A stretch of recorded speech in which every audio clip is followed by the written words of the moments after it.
So আমরা scroll টপের যে কাজটা সেটা করি। হ্যাঁ, এখানে স্ক্রল টপটা কীভাবে কাজ করে বা কীভাবে করবে। সো এখানে আমরা দুই ধরনের ফিচার হবে। একটা ফিচার হচ্ছে এটা নর্মালি শো করবে না, যখন আমি 100 পিক্সেল নিচে আসবো তখনই শো করবে এক। তারপর হচ্ছে যখনই 100 যখন শো করবে তখন এর উপর যদি ক্লিক করি তাহলে কী হবে, উপরে চলে যাবে। ঠিক আছে, সো এখানে ব্যাপারটা হচ্ছে আমার স্ক্রল পজিশনটাকে চেক করতে হবে, এই পজিশনিংটাকে স্ক্রল পজিশনিংটা চেক করতে হবে। সো এই ডিফল্ট অবস্থায় হচ্ছে 0-তে থাকে যখন একটা সাইট লোড হয়। ঠিক আছে, 0-তে আছে, যখন একটু নিচে নামবে তখন এটা শো করবে, যখন আবার 0-তে চলে যাবে তখন আবার হাইড হয়ে যাবে। ঠিক আছে, খেয়াল করেন, যখন 0-তে যাবে তখন হাইড হয়ে যাবে, যখন একটু নিচে নামবে তখন শো করবে, তারপর আবার যখন শো করবে তখন এটার উপর যদি ক্লিক করি তখন কী হবে, স্ক্রল আবার 0-তে চলে যাবে। সো এই ব্যাপারটা কীভাবে করা যায়। সো আমি প্রথমে একটা কাজ করি, সেটা হচ্ছে প্রথমে আমি একটা পজিশন সেট করব। মানে এই পজিশনটা বের করার জন্য আমি একটা কি করব, একটা ভেরিয়েবল দিলাম, ভেরিয়েবল হচ্ছে অ্যাঙ্কর পজিশন। ঠিক আছে, anchor position.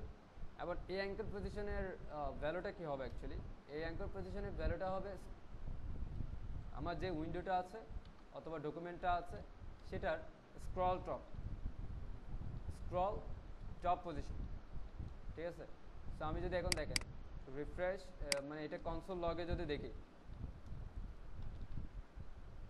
console.log anchor position spread element console, এখন 0 দেখাচ্ছে না। আমি একটু নিচে নেমে রিফ্রেশ করি, 912 দেখাচ্ছে। আর একটু নিচে নেমে রিফ্রেশ করি, 2280। আচ্ছা, এই প্রবলেমটা কি, কনসোলের যে প্রবলেমটা দেখাচ্ছে যে কোয়েরি থেকে, এই প্রবলেমটা হচ্ছে এখানে একটা ইজিং ফাংশন ইউজ করা হয়েছে। এই প্রবলেমটা অ্যাকচুয়ালি আপনারা নর্মালি দেখবেন। এই ইজিং ফাংশনটা কিসের জন্য আসতেছে বলি, এই যে বার ইন্ডিকেটর ইউজ করা হয়েছে না, এই বার ইন্ডিকেটরের জন্য। সো বার ইন্ডিকেটর জেএসে অ্যাকচুয়ালি কিছু ইজিং ফাংশন ইউজ করা হয়েছে ডিফল্ট ভ্যালু হিসেবে। ঠিক আছে, যেগুলো এখন সাপোর্ট নাই। আমি যদি দেখি এই যে ইজিং যেটা আছে, হ্যাঁ, ডিফল্ট ভ্যালু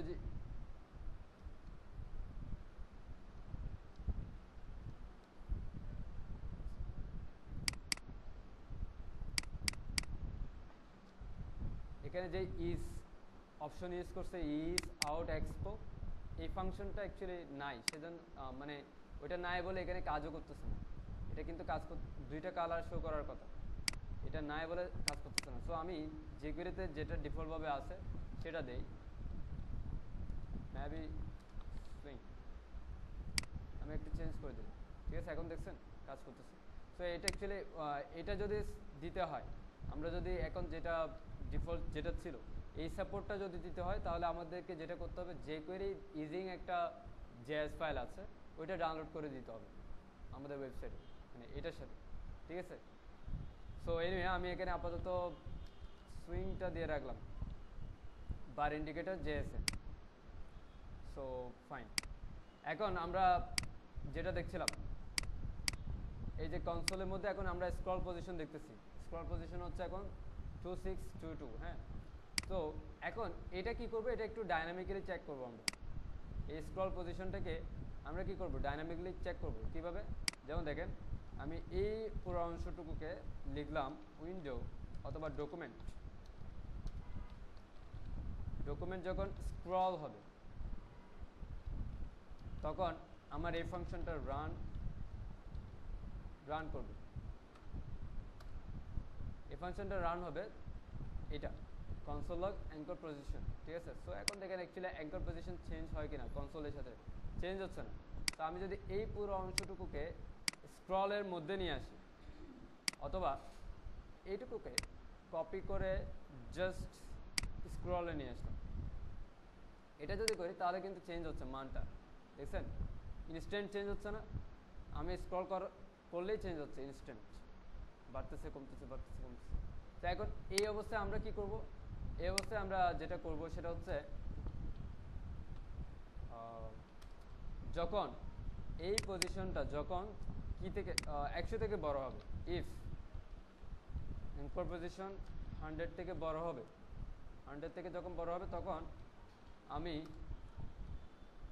আমার যেই এই কি আছে এটা স্ক্রল টপ আছে সেটাকে কি করব, সিলেক্ট করে আগে সেটাকে সিলেক্ট করলাম, ক্লাস নাকি আইডি, সেটাকে সিলেক্ট করলাম, সেটাকে করব হচ্ছে ফেড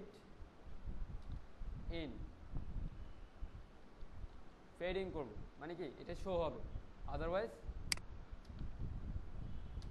কি হয়ে যাবে, এটা হয়ে যাবে ফেড আউট। ঠিক আছে, ফেড আউট। 100 থেকে বড় হলে আমার পজিশনিংটা 100 থেকে বড় হলে ফেড ইন হবে, 100 থেকে ছোট হলে ফেড আউট হবে।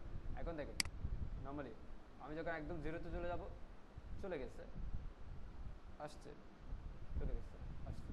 এখন জাস্ট এটাতে ক্লিক করলে যে স্ক্রল হয়ে উপরে চলে যাবে সেটা সেট করব। এখন সেটা হচ্ছে এরকম, এটা আমি চাইলে স্ক্রল পজিশনিং এর মধ্যেও করতে পারি আবার বাইরে করতে পারি। সো আমরা বাইরে করি অ্যাকচুয়ালি। কি হবে, HTML অ্যাকচুয়ালি কিসের উপর ক্লিক করলে, ওই যে স্ক্রল টপের উপর ক্লিক করলে, স্ক্রল টপ, তারপর যখন ক্লিকড হবে তখন আমরা কি করব, একটা ফাংশন পাস করব। এই ফাংশনে লেখা থাকবে হচ্ছে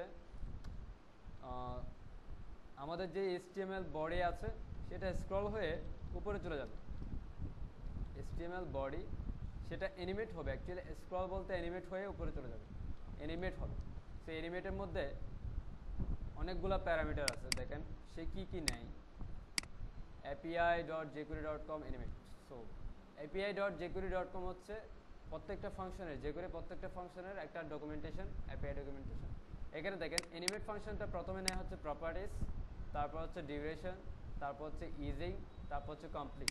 তার মানে অ্যানিমেট ফাংশন যেটা দিছি সেটা প্রথমে প্রপার্টিস নেবে, তারপর হচ্ছে ডিউরেশন নেবে, তারপর হচ্ছে ইজিং নেবে, তারপর হচ্ছে কমপ্লিট একটা ফাংশন নেবে, কমপ্লিট নেবে। অ্যাকচুয়ালি এটা কি নিবে, আমি যে বললাম প্রপার্টি, ডিউরেশন, ইজিং, এগুলো কি জিনিস, এগুলো সম্পর্কে এখানে বলা আছে। প্রপার্টিস হচ্ছে একটা অবজেক্ট, আর ডিউরেশন হচ্ছে একটা নাম্বার অথবা স্ট্রিং, ইজিংটা হচ্ছে একটা স্ট্রিং, আর কমপ্লিটটা হচ্ছে ফাংশন। তার মানে প্রপার্টি যদি অবজেক্ট হয় তাহলে অবজেক্ট সেকেন্ড ব্র্যাকেট দিয়ে লিখতে হয়, ডিউরেশন যদি নাম্বার হয় তাহলে জাস্ট এভাবে লিখতে হয়, অথবা স্ট্রিং যদি হয় তাহলে এভাবে লিখতে হয়। ঠিক আছে, সো এটা যদি নাম্বার, সো আমি নাম্বার দিলাম। আর ইজিং সেটা একটা স্ট্রিং, ইজিং বলতে অ্যানিমেশনটা, ওই যে আমি একটু আগে লিখছি সুইং, এটা ডিফল্টভাবে আছে, যেগুলিতে সুইং ইজিং ফাংশনটা আছে। আর কমপ্লিটটা হচ্ছে একটা ফাংশন, তাহলে এভাবে লিখতে হবে।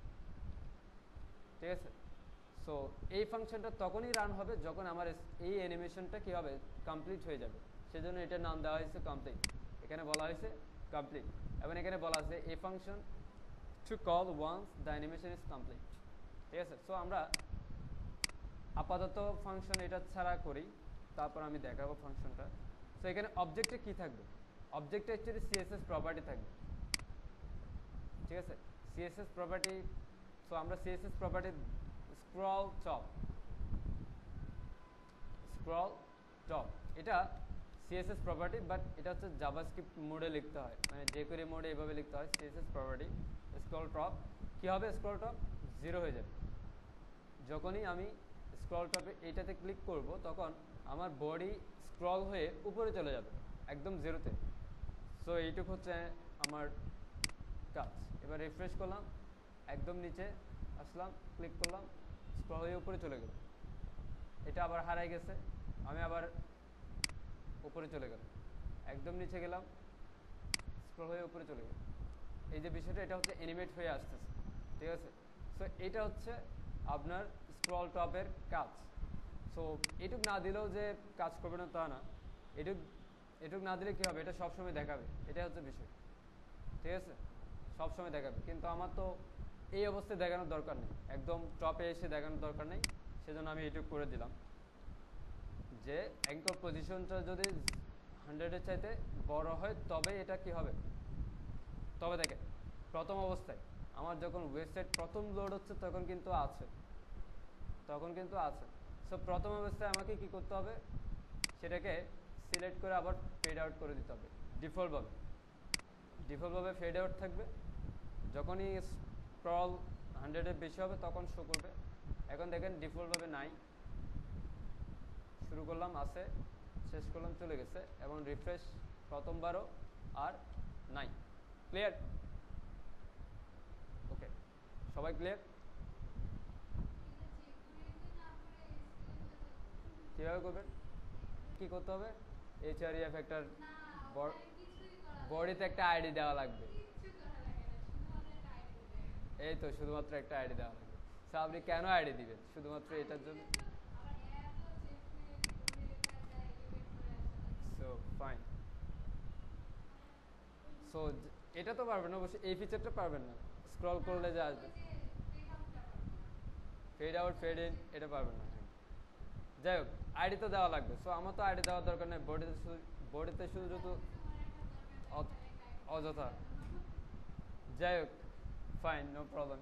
এনিওয়ে, এখন আমি বলি যে এই জায়গাটাই আমরা অন ফাংশন কেন ইউজ করি। এটা হচ্ছে অ্যাকচুয়ালি ডেলিগেট একটা প্রবলেম আছে যে বিভিন্ন মার্কেট প্লেস এই প্রবলেমটা ধরে, সেটা কি বলবো আমি। ওকে, নো প্রবলেম, ফাইন। তবে এই অবস্থায় এটা হচ্ছে আপনার যেমন আমরা যদি প্রোডাক্ট এখানে কি নেয়, সেই ইভেন্ট নেয়, সিলেক্টর নেয়, ডাটা নেয়, হ্যান্ডলার নেয়। সো ইভেন্টটা হচ্ছে আমি যেটা পাস করছি, এই যে ক্লিক, এটা ইভেন্ট। তারপর হচ্ছে সিলেক্টর, এরপর আমি কার উপর ক্লিক করবো সেই সিলেক্টরটা যেহেতু আমরা এখানে দিচ্ছি, এখানে যদি তার প্যারেন্টকে কল করতাম, যেমন ডকুমেন্ট অথবা বডি, তার উপর যদি স্ক্রল টপ যদি থাকে, ঠিক আছে, মানে তার মধ্যে যদি স্ক্রল টপ হয়, তাহলে সেটা এখন ক্লিক হবে হচ্ছে এই সিলেক্টরে, ঠিক আছে, বডিতে ক্লিক হবে না, বডির উপরে কিন্তু এই সিলেক্টরে ক্লিক হবে। তো এরকম আর কি। তো এখানে আবার সিলেক্টর যদি না দেই তাহলে হচ্ছে এটাতে ক্লিক হবে, যেটা আমি এখানে পাস করছি, যেটাকে সিলেক্টর হিসেবে পাস করছি। এরপর হচ্ছে সিলেক্টরের পর আমরা ডাটা দিতে পারি। এখানে আবার একটা ভ্যালু আছে ডাটা। সো ডাটাটা অ্যাকচুয়ালি, এই যে ডাটাটা, এটা অ্যাকচুয়ালি কি, ডাটাটা হচ্ছে আমরা কোনো একটা ডাটা যদি পাস করতে চাই, এই ক্লিকের মাধ্যমে আমি এই ফাংশনে কোনো একটা ডাটা নিয়ে কাজ করব, যেটা আরেক জায়গা থেকে ডাটাটা আসবে, যেমন এই স্ক্রল পজিশন হইতে পারে বা অনেক কিছু হইতে পারে। তো এইগুলা আমি এই ফাংশনের মধ্যে যদি পাস করতে চাই, তাহলে এই ভেরিয়েবলে এই জায়গায় পাস করতে হবে।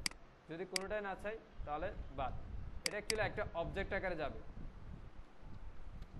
যেমন নেম ইকুয়াল টু 100। সো আমি যদি এই ফাংশনের মধ্যে কি করলাম, কনসোল দিলাম, ঠিক আছে, কনসোলে দিলাম হচ্ছে কিভাবে দিতে পারি, দিস মেবি এইভাবে, I don't no, inspect element console undefined show করতেছে, এটা না। আমরা অ্যাকচুয়ালি ভেরিয়েবল একটা অবজেক্ট, এটাকে ভেরিয়েবল আকারে নিয়ে নিই, তারপর দেখি ভেরিয়েবল ডাটা ইকুয়াল টু এটা, সেই ডাটাটা এখানে পাস করলাম। এখন এই ডাটার নেম ভ্যালুটা আমি কি করব, এখানে দেখব ডাটা ডট নেম, দেখছেন। সো বাইরে থেকে ডাটা এই ফাংশনের মধ্যে পাস করানোর জন্য এটা দিয়েছে। সো এনিওয়ে এরকম আর কি। সো আমরা ডাটা লাগবে না, সিলেক্টরও লাগবে না, এটাও লাগবে না, ঠিক আছে। অন জাস্ট ক্লিক আমরা যেভাবে লিখি ওভাবেই ক্লিকের মতোই কাজ করে, জাস্ট বাইন্ড করে আর কি কোনো একটা। ওকে, নো প্রবলেম। এখন আমরা অ্যাকচুয়ালি পিএইচপিতে চলে যাই। আমাদের ওয়ার্ডপ্রেস দেখা জরুরি, ওয়ার্ডপ্রেস দেখা দরকার, কারণ হচ্ছে ডাইনামিক বিষয়টা যদি না বুঝি তাহলে আমাদের মার্কআপে ত্রুটি থেকে যাবে। মার্কআপ আমরা অতটা বুঝে করব না যতটা বুঝে করা উচিত, ঠিক আছে। সো আমরা যেভাবে মার্কআপ করে আসছি ওভাবে চিন্তা করতে পারলে তো এনাফ। এরপর হচ্ছে এরপরও ডাইনামিক ওয়েবসাইটের ক্ষেত্রে ডাইনামিক বিষয়গুলোর উপর বেস করে মার্কআপটাও মাঝে মধ্যে চেঞ্জ হতে পারে। যেমন ডাইনামিক কেন করা হয়, আমার একই জিনিস যাতে বারবার আমাকে রিপিট করতে না হয়, ঠিক আছে। স্ট্যাটিক ওয়েবসাইটে হচ্ছে আমরা যদি বা বলি যে ডাইনামিক ওয়েবসাইট হচ্ছে আমরা কন্ট্রোল করতে পারি ইজিলি, কোড সম্পর্কে জানা লাগে না, একটা প্যানেল থাকে, ওখান থেকে আমরা জাস্ট আমার কন্টেন্টটুকু দেয়, সেই কন্টেন্টটুকু সে আমাকে আমার ওয়েবসাইটে নিয়ে যায়, ডাটাবেজে স্টোর করে আমার ওয়েবসাইটে শো করে। তো এটা তো একটা বিষয়, ঠিক আছে। অবশ্যই এখানে দেখেন আমরা অনেকগুলো মার্কআপ কি করছি, রিপিট করছি না।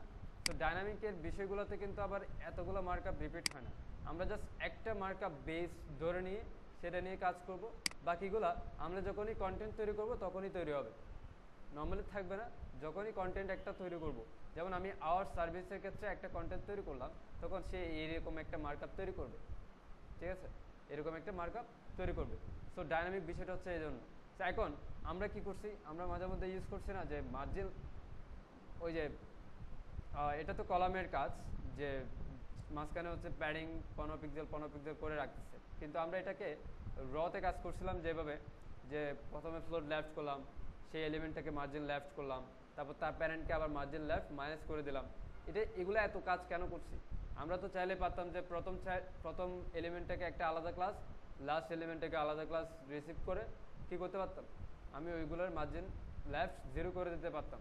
এটার এত কাজ করার কারণ হচ্ছে আমি যখন ডাইনামিক কাজ ব্যাপারটাকে ডাইনামিক করব, তখন সে কিন্তু আমাকে একটাই মার্কআপ দিবে সিমিলার। আবার এখন যদি আমি সেই মার্কআপের ক্ষেত্রে যদি ডিপ বেঁধে মনে করেন এটা প্রথম, এটা সেকেন্ড, এটা থার্ড, সো আমি যদি চাই যে ডাইনামিকভাবে প্রথম যদি হয় তাহলে আবার এটাতে এক্সট্রা একটা ক্লাস আসবে, এই ধরনের কাজ যদি করতে চাই তাহলে আমাকে অনেক কাজ করা লাগবে। তো এখন আমি সেটাকে সিএসএস এ করে ফেললাম, এখন মার্কআপ সে আমাকে এটাই দিবে, আর বাকি ব্যাপারটা কি হবে, আমার সিএসএস কমপ্লিট করে ফেলবে, সিএসএস হ্যান্ডেল করবে। সো এনিওয়ে, এই জন্য অ্যাকচুয়ালি ওয়েবসাইট ডাইনামিক করা লাগে। একটা হচ্ছে আমার ওয়েবসাইটকে কন্ট্রোল করতে বা ম্যানেজ করতে আমাকে কোড সম্পর্কে জানা লাগে না, আমার একটা প্যানেল তৈরি করা থাকে ডাইনামিক ওয়েবসাইটের ক্ষেত্রে, সেই প্যানেলে আমি আমার কন্টেন্টগুলো দিব, সেই কন্টেন্টগুলো আমার ডাটাবেজে স্টোর হবে এবং ডাটাবেজ থেকে আমার ওয়েবসাইটে শো করবে, এটা হচ্ছে ডাইনামিক ওয়েবসাইটের একটা রুলস। এবং ডাইনামিক ওয়েবসাইটের ক্ষেত্রে অবশ্যই একটা প্রোগ্রামিং ল্যাঙ্গুয়েজ, যে কোনো একটা প্রোগ্রামিং ল্যাঙ্গুয়েজ ইউজ করেই আপনাকে কী করতে হবে, ডাইনামিক ওয়েবসাইট তৈরি করতে হবে। সো ওয়েবসাইট ডাইনামিক টুল হিসেবে পিএইচপি হচ্ছে বেস্ট। পিএইচপি এমন একটা প্রোগ্রামিং ল্যাঙ্গুয়েজ যেটা ফ্রি, ওপেন সোর্স, সেজন্য অ্যাকচুয়ালি, এবং প্রত্যেকটা সার্ভারে হচ্ছে পিএইচপি ফ্রি ইনস্টল করা থাকে, আগেই ইনস্টল করা থাকে, সেজন্য পিএইচপিটা অ্যাকচুয়ালি পপুলার হয়েছে হচ্ছে ইয়ার জন্য, আপনার ফ্রি হওয়ার কারণে এবং ওপেন সোর্স হওয়ার কারণে। এরপর তো পপুলারিটি বাড়ার কারণে এটা প্রত্যেকটা সার্ভারে অটোমেটিকলি ফ্রি ইনস্টল করা থাকে, আগে থেকে ইনস্টল করা থাকে। সো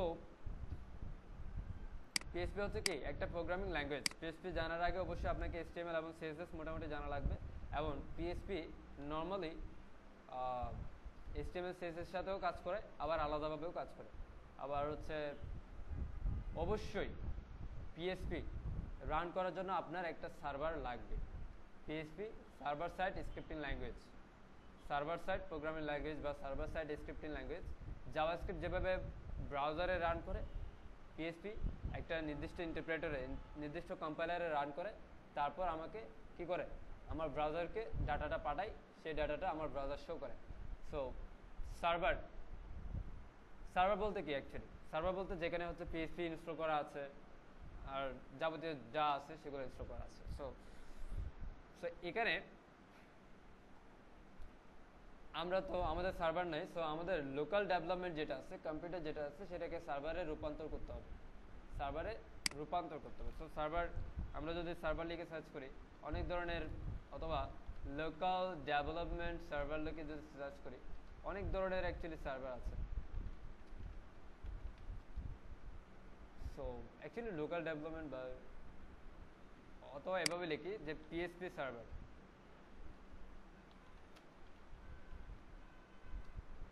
ঠিক আছে। সো পিএসপির মধ্যে আবার একটা বিষয় যেটা বলছে সেটা হচ্ছে পিএসপিতে একটা বিল্ট ইন ওয়েব সার্ভার আছে। পিএসপিতে একটা বিল্ট ইন ওয়েব সার্ভার আছে। সো এটা ইউজ করার জন্য অবশ্যই উইন্ডোজ অ্যাকচুয়ালি মাথা নষ্ট, আলাদা আলাদাভাবে ইউজ করা। সো এনিওয়ে পিএসপিতে কি বিল্ট ইন একটা ওয়েব সার্ভার আছে। আবার আমরা অ্যাকচুয়ালি দেখি যে PHP server on local machine, PHP কীভাবে ইনস্টল করতে হবে এখানে বলা আছে। Find a web host with PHP and MySQL support. একটা ওয়েব হোস্টিং নিতে হবে যেখানে হচ্ছে পিএসপি এবং মাইস্কুয়েল সাপোর্ট থাকবে, অথবা install a web server on your own PC then install PHP then MySQL. So actually আমরা চাইলে ওয়েব সার্ভার ইনস্টল করতে পারি আমাদের পিসিতে। সো আমরা ওয়েব সার্ভার লিখে সার্চ করি, ওয়েব সার্ভার সফটওয়্যার। তো অনেক ধরনের ওয়েব সার্ভার সফটওয়্যার আছে। একটা হচ্ছে অ্যাপাচি, একটা হচ্ছে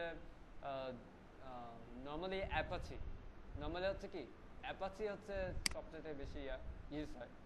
সো এরপর এই অ্যাপাচি, তারপর হচ্ছে এই পিএসপি, এই হচ্ছে মাইস্কুয়েল, তিনটা হচ্ছে আলাদা আলাদা জিনিস। আবার তাদেরকে কি করতে হয়, এক জায়গায় কনফিগার করতে হয়, যাতে অ্যাপাচি হচ্ছে আমার রিকোয়েস্টগুলো কি করবে, রিকোয়েস্টগুলো নেবে। যেমন এই যে আমরা একটা লিঙ্কে গেলাম, তার মানে আমি একটা সার্ভারকে রিকোয়েস্ট করলাম, সেই লিঙ্কটা কি করবে, তার মধ্যে কোনো পিএসপি কোড আছে কিনা সেটা চেক করবে। চেক করার পর সে পিএসপিকে রিকোয়েস্ট করবে যে আমার এই কোডগুলোকে প্রসেস করে দাও। তারপর সেই পিএসপির মধ্যে যদি কোনো মাইস্কুয়েলের কিছু থাকে তাহলে সেই মাইস্কুয়েলকে রিকোয়েস্ট করবে যে আমার এই ডাটাগুলো লাগবে, সেই ডাটাগুলো দাও। মাইস্কুয়েল ডাটা দিবে পিএসপিকে, আবার পিএসপি কি করবে, সার্ভার এই যে রিকোয়েস্টের মাধ্যমে আমার মজিলাতে ব্যাক করবে। তো এইটা অনেক লং একটা প্রসেস। সো আমরা একটা কাজ করতে পারি, সেটা হচ্ছে কিছু প্যাকেজ আছে যেখানে বিল্ডিং কি আছে, সার্ভারও আছে, পিএসপিও আছে, মাইস্কুয়েল আছে, সবগুলো মিলে একটা সফটওয়্যার তৈরি করা আছে। সেই সফটওয়্যারটা যদি একবারে ইনস্টল করি, আমার সবগুলোকে কনফিগার করা, ম্যানুয়ালি কনফিগার করার দরকার পড়বে না। আর যদি ম্যানুয়ালি কনফিগার করতে হয় তাহলে অনেক পড়াশোনা করতে হবে। এটা এক এক সময় এক এক ধরনের হয়ে যায়, চেঞ্জ হয়ে যায়। আমি গত 3 দিন ধরে করতেছি। সো ম্যানুয়ালি করাটা অ্যাকচুয়ালি অনেক একটু অন্যরকম। যাই হোক, সো আমরা একটা কি করব, সার্ভার প্যাকেজ ইনস্টল করব। সো তার মধ্যে আছে জ্যাম্প, তার মধ্যে আছে ওয়াম্প, তার মধ্যে আছে অ্যাম্পস, তার মধ্যে আছে ম্যাম্প। সো সবগুলো সিমিলার কাজ করে, কিন্তু এক একটা এক এক প্ল্যাটফর্মের জন্য দিচ্ছে। যেমন ওয়াম্প মিনস হচ্ছে Windows, Apache, MySQL, PSP. Windows, Apache, MySQL, PSP. Amps হচ্ছে সবই আছে, যেখানে অ্যাপাচি আছে, মাইস্কুয়েল আছে, পিএসপি আছে, আবার হচ্ছে এটা কি বলে, অ্যাপাচি, এটা হচ্ছে সফট ক্লাস যেটা আছে। সফট ক্লাস বলতে হচ্ছে একটা অ্যাপাচি একটা সার্ভার, জাস্ট এইটুকু মনে রাখেন। সো ম্যাম্প হচ্ছে ম্যাকের জন্য, অ্যাপাচি, মাইস্কুয়েল, পিএসপি। আবার ম্যাম্প এখন উইন্ডোজের সাপোর্ট দেয়, ঠিক আছে। ওয়াম্প শুধুমাত্র উইন্ডোজের জন্য। জ্যাম্প হচ্ছে ক্রস প্ল্যাটফর্ম বলতে সে লিনাক্সও সাপোর্ট করবে, ম্যাকেও কাজ করবে, উইন্ডোজেও কাজ করবে, একটাই সফটওয়্যার। সো আমরা যেটা ইউজ করবে সেটা হচ্ছে জ্যাম্প। সো জ্যাম্প ডাউনলোড করবেন। আপনারা তো কীভাবে ডাউনলোড করতে হবে অবশ্যই বুঝতে পারছেন। এখানে ডাউনলোডে গিয়ে যাবেন, অ্যাপাচি ফ্রেন্ডস নামে একটা ওয়েবসাইট, অ্যাপাচি ফ্রেন্ডস। এখানে গিয়ে জ্যাম্পটা ডাউনলোড করে নেবেন। আপনার কম্পিউটারে যে বিট বা যে কোনো একটা, এখানে 64 বিট, 32 বিট। সো উইন্ডোজের জন্য 32 বিটে আছে, 64 বিট নাই, ঠিক আছে। সো এটা ডাউনলোড করবেন, ডাউনলোড করে আপনার কম্পিউটারে ইনস্টল করবেন। সো ইনস্টল করার পর দেখেন লোকাল ডেস্কটিতে জ্যাম্প নামে একটা ফোল্ডার আসবে। এই ফোল্ডারে জ্যাম্প কন্ট্রোল নামে একটা .exe ফাইল আছে। এটাকে রান করার সিস্টেমটা হচ্ছে, এটাতে ডাবল ক্লিক করলে আমার জ্যাম্প সার্ভারটা কী হবে, রান হবে। সো অ্যাকচুয়ালি জ্যাম্প সার্ভারে কী রান করব, আমি অ্যাপাচি রান করব, মাইস্কুয়েল রান করব, কি রান করব। সো অ্যাপাচি রান করব, আমার আপাতত অ্যাপাচি দরকার, মাইস্কুয়েল দরকার নেই। তো এবার বলেন যে পিএসপি কোথায় গেল। অ্যাকচুয়ালি পিএসপিটা হচ্ছে অ্যাপাচির সাথে ওয়েটিং, ঠিক আছে। তো অ্যাপাচি রান করলাম মানে পিএসপি রান করলাম, পিএসপি সহ এখানে আছে। সো আমি এইটুকু রাখলাম। এরপর আমি যদি দেখেন অ্যাপাচি রান করার পর যদি লোকাল হোস্ট ওয়েবসাইট লিখে সার্চ করি দেই, সে আমাকে সরাসরি কি হচ্ছে এই যে জ্যাম্পের একটা ড্যাশবোর্ড শো করতেছে। এটা হচ্ছে আমার লোকাল হোস্ট, এইটা হচ্ছে আমার কি ওয়েবসাইট, এটা আমার ওয়েবসাইট। সো এনিওয়ে, এখন আমার ওয়েবসাইটের ফাইল কোথায় রাখবো? htdocs নামে একটা ফোল্ডার আছে। এই ফোল্ডারটা হচ্ছে আমাদের প্রজেক্ট ফোল্ডার বা আমাদের ডিরেক্টরি ফোল্ডার, সার্ভার ডিরেক্টরি। এখানে আমার ফাইল থাকবে যেগুলা আমার একটা লিঙ্কের মাধ্যমে কি হবে ভিজিট করা যাবে। সো আমি এখানে একটা ফোল্ডার করলাম, নাম দিলাম হচ্ছে আগামী, ঠিক আছে। তার মধ্যে মনে করেন যে আমি একটা ফাইল তৈরি করলাম index.html অথবা পিএসপি, যেহেতু আমরা পিএসপিতে কাজ করব, পিএসপির কাজগুলো অবশ্যই পিএসপি ফরম্যাটে করতে হবে, ঠিক আছে। আচ্ছা, এগুলো থাক, সমস্যা নেই। আমি এখানে পিএসপির একটা কোড লিখলাম, আপনাদের আপাতত বোঝার দরকার নেই। সো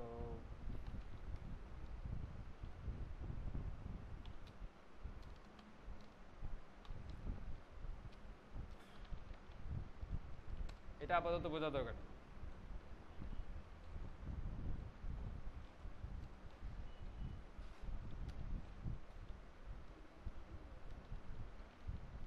HTML ট্যাগ, এটা ভিতরে যেটা স্ট্রিং এর ভিতরে যেটা লিখছি, এনিওয়ে এটা এটা কি করবে দেখেন। আমি এখন লিংকে যাব, আমার লোকাল হোস্ট স্ল্যাশ আগামী, এটা হচ্ছে আমার লিংক। সে আমাকে কি করবে index.php এর যেটা আছে সেটার ইনফরমেশনগুলো শো করতেছে। সো এনিওয়ে, এখানে আমি যেটা লিখছি সেটা হচ্ছে সে আমাকে সার্ভারের যাবতীয় ইনফরমেশনটা শো করবে, প্রিন্ট করবে। সেখানে দেখেন আমার সার্ভার হচ্ছে সার্ভার সফটওয়্যার হচ্ছে অ্যাপাচি, ঠিক আছে, চলতেছে হচ্ছে উইন্ডোজ 32 বিটে।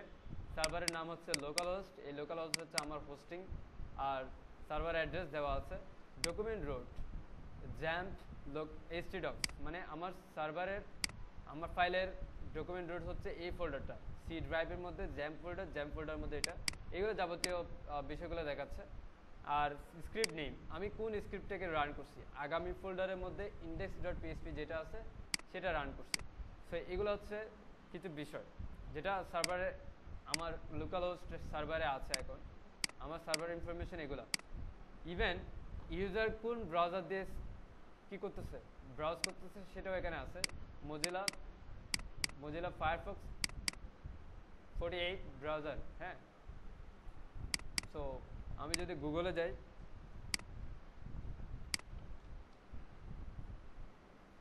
গুগল ক্রোম, ঠিক আছে। সো এভাবে, সো এখানে বলতে পারেন মজিলা কেন দেখাচ্ছে, মজিলা একটা টার্ম এখানে। সো এরা সবাই এক জায়গায় কাজ করে, ঠিক আছে। এনিওয়ে, এখন আমরা পিএসপি শিখবো। সো পিএসপির জন্য সার্ভার লাগবে, আমরা সার্ভার রেডি করছি। সার্ভারের আমরা ডকুমেন্ট রোড ফাইলটা পেয়েছি, যেটা অ্যাকচুয়ালি আমার হোস্ট করে, আমার ফাইলগুলোকে হোস্ট করে। সো নর্মালি আপনারা যখন কোনো একটা ওয়েবসাইটের জন্য ডোমেইন বা হোস্টিং নেবেন, তখন ব্যাপারটা পাবেন হচ্ছে এরকম, যে সে আপনাকে একটা প্যানেল দেওয়া আছে এরকম, যদি বা এরকম না, আর একটু সুন্দর, আর একটু অন্যরকম হইতে পারে। সো মনে করেন এটা একটা প্যানেল, সাপোজ মনে করেন এটা একটা প্যানেল। এখানে আপনার হচ্ছে ফাইল ম্যানেজার, অনেকগুলো অপশন থাকবে। যদি আপনি ফাইল ম্যানেজারে ক্লিক করেন, তখন সে আপনাকে আরেকটা লিঙ্কে নিয়ে যাবে, সেটা হচ্ছে এই ফোল্ডারের লিঙ্কটা, htdocs, যেখানে আপনার ফাইলগুলো থাকবে। ফোল্ডারটার নাম হচ্ছে public_html। পাবলিক HTML বলতে ইউজার যেগুলো রিকোয়েস্ট করবে, সে প্রথমে সার্ভার চেক করবে যে এটা আমার সার্ভার কিনা। হ্যাঁ, আমার যদি সার্ভার হয়, আমার সার্ভারের পাবলিক HTML ফোল্ডারে গিয়ে সে যে রিকোয়েস্টটা করছে সেই রিকোয়েস্ট অনুযায়ী কোনো কিছু আছে কিনা সেটা চেক করে তারপর তাকে শো করবে। তো এই ব্যাপারটাগুলো হচ্ছে ডাইনামিক বিষয়। সো এনিওয়ে, আমরা সার্ভার রুট পাইছি, সেটা হচ্ছে htdocs ফোল্ডারটা হচ্ছে আমার সার্ভার ফাইল, এবং এখানে আমি একটা প্রজেক্ট ফোল্ডার করলাম আগামী। এখন আমার লিঙ্কটা হচ্ছে লোকাল হোস্ট স্ল্যাশ আগামী, ঠিক আছে। সো এটা হচ্ছে আমার লিঙ্ক, ওকে। এখন আমরা পিএসপিতে কাজ করব, কিছুই নাই আপাতত, ব্ল্যাঙ্ক। এখন এটা কি হয়ে যাবে, ব্ল্যাঙ্ক হয়ে যাবে, ফাইন। এখন আমরা কিভাবে কাজ করব, আমি প্রথমে HTML লিখলাম যে PSP class,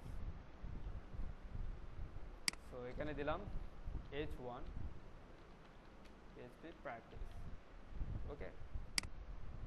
PHP practice. So HTML PHP ফরম্যাটে HTML CSS জাভাস্ক্রিপ্ট সবগুলা সিমিলারলি যেভাবে আমরা শিখে আসছি সেভাবে কাজ করবে। শুধু এখানে স্পেশাল যে বিষয়টা সেটা হচ্ছে PHP সাপোর্টে। আমি যদি PHP ফাইল তৈরি করি, এই যে .php, হ্যাঁ, তো আমরা কি করলাম, একটা ফাইল তৈরি করলাম index.php। এখন দেখেন index.php ফাইলটাকে যদি আমি ডাবল ক্লিক করে রান করতে চাই, মানে অথবা এভাবে যদি রান করতে চাই ব্রাউজারে, কোথায়,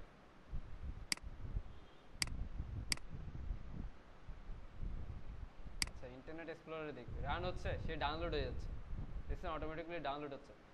অথবা এই পুরো ফাইলটাকে আমি আপাতত ডেস্কটপে রাখলাম, এখান থেকে আমি হচ্ছে এটাকে ওপেন উইথ মোজিলা ফায়ারফক্স করি, মোজিলা ফায়ারফক্স, দেখেন সে রান করতেছে, HTML-টাই দেখাচ্ছে। আমি যদি এখন PHP একটা কোড লিখি,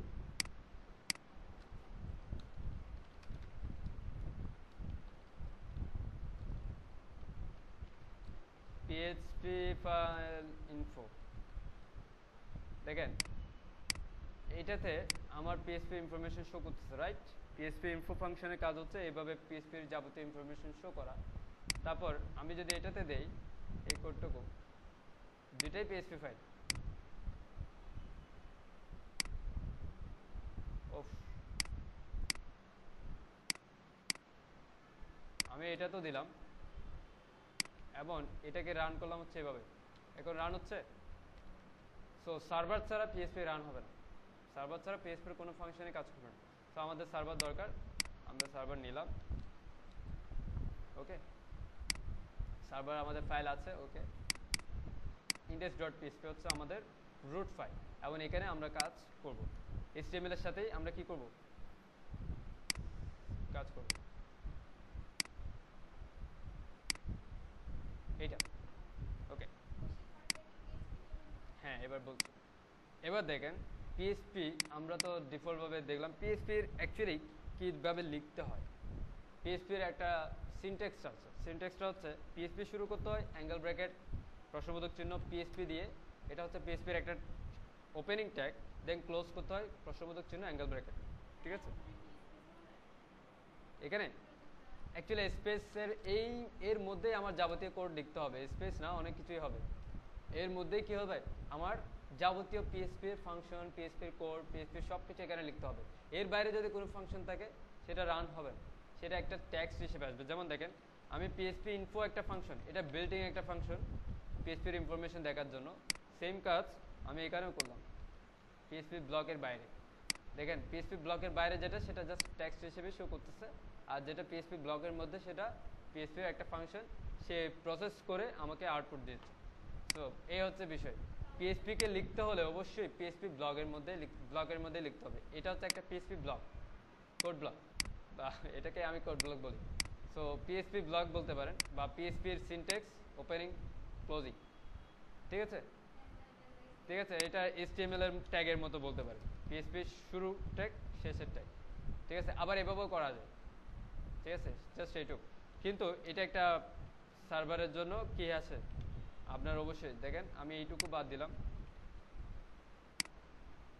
কাজ করছে, করছে না, কারণ হচ্ছে কি এই ট্যাগটা যে PHP ট্যাগ, এটা সার্ভারকে চেনাই দিতে হবে।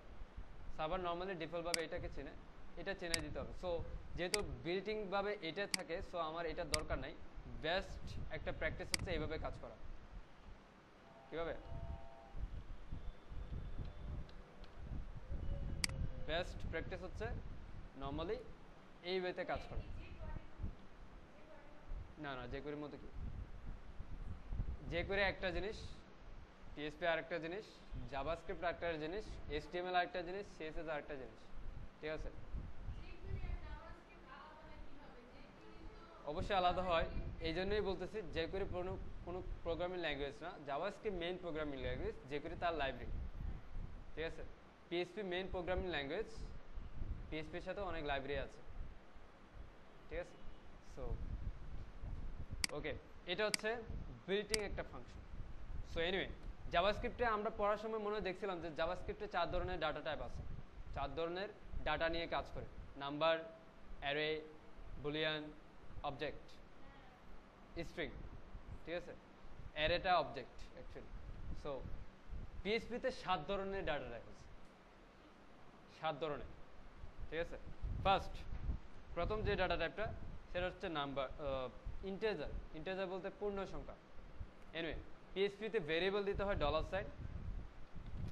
জাস্ট আমার ভেরিয়েবলের নাম, তারপর হচ্ছে আমার ভ্যালু। সো $, দিয়ে যেটা শুরু হবে সেটাই হচ্ছে একটা কি ভেরিয়েবল পিএইচপিতে। আমরা যেভাবে জাভাস্ক্রিপ্ট করেছিলাম বার, তারপর ইন্ট, যেভাবে করছিলাম, তো $, দিয়ে যেটা আমি শুরু করব পিএইচপির ক্ষেত্রে সেটাই হচ্ছে ভেরিয়েবল। অবশ্যই $, নাম্বার দিয়ে শুরু হইতে, মানে ভেরিয়েবলের নাম নাম্বার দিয়ে শুরু হতে পারবে না, আন্ডারস্কোর দিয়ে শুরু হতে পারবে এবং লেটার দিয়ে শুরু হতে পারবে। ঠিক আছে, এবং অবশ্যই এটা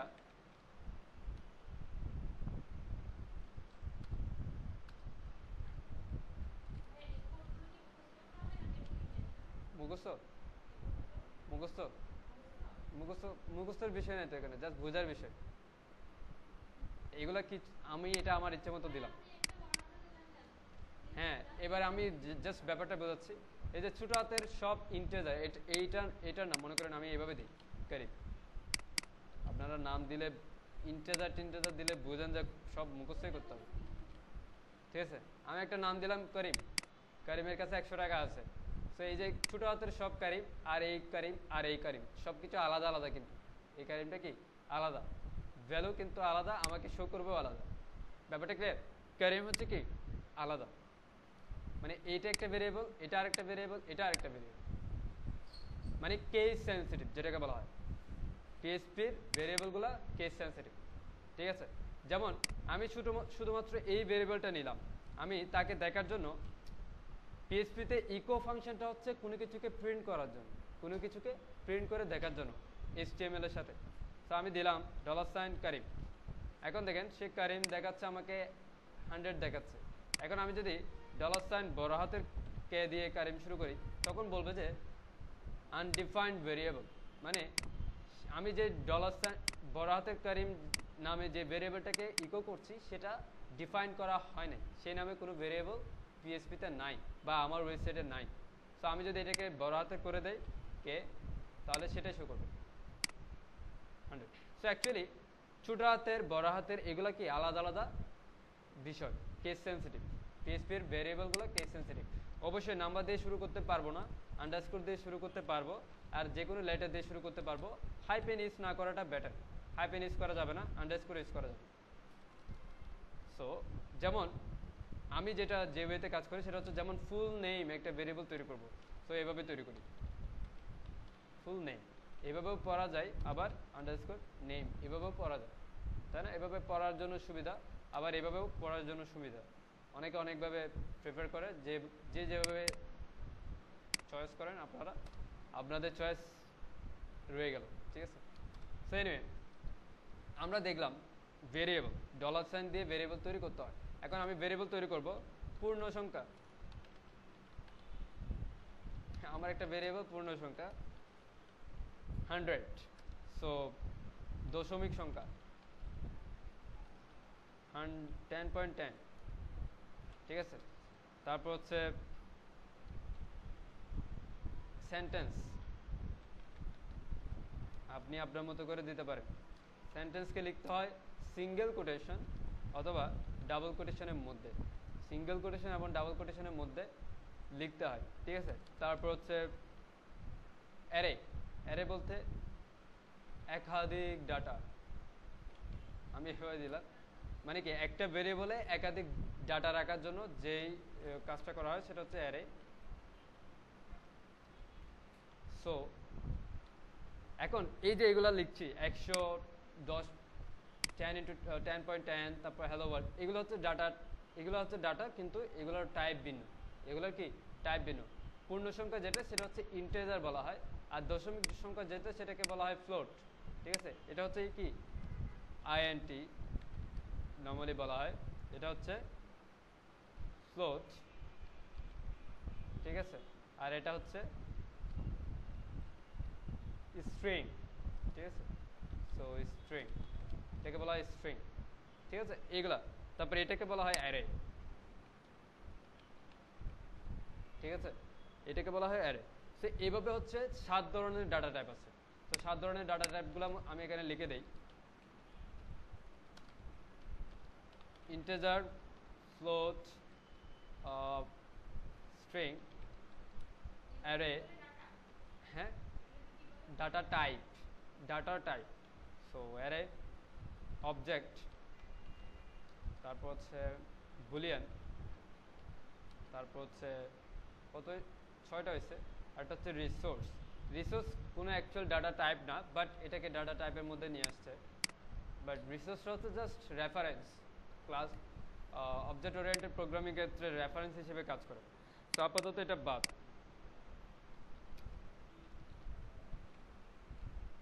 সো ইন্টিজার কি? ইন্টিজার হচ্ছে পূর্ণ সংখ্যা 100।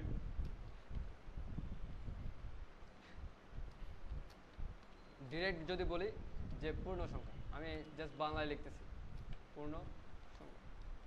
আর ফ্লোটটা কি? ডেসিমেল সংখ্যা, ঠিক আছে, দশমিক সংখ্যা। 10.10, 1.9 এই ধরনের ডেসিমেল সংখ্যাগুলো হচ্ছে কি ফ্লোট। দ্যাট মিনস ডেসিমেল সংখ্যা, ডেসিমেল নাম্বার। আচ্ছা, স্ট্রিংটা, স্ট্রিংটা কি? স্ট্রিংটা হচ্ছে ক্যারেক্টার, চরিত্র, লেটার, ঠিক আছে, লেটার বা লেটারের সমষ্টি, ক্যারেক্টার বা ক্যারেক্টারের সমষ্টি। লাইক হ্যালো ওয়ার্ল্ড, যেটাকে কিসের মধ্যে লিখতে হয়? সিঙ্গেল কোটেশন অথবা ডাবল কোটেশনের মধ্যে লিখতে হয়। So character or,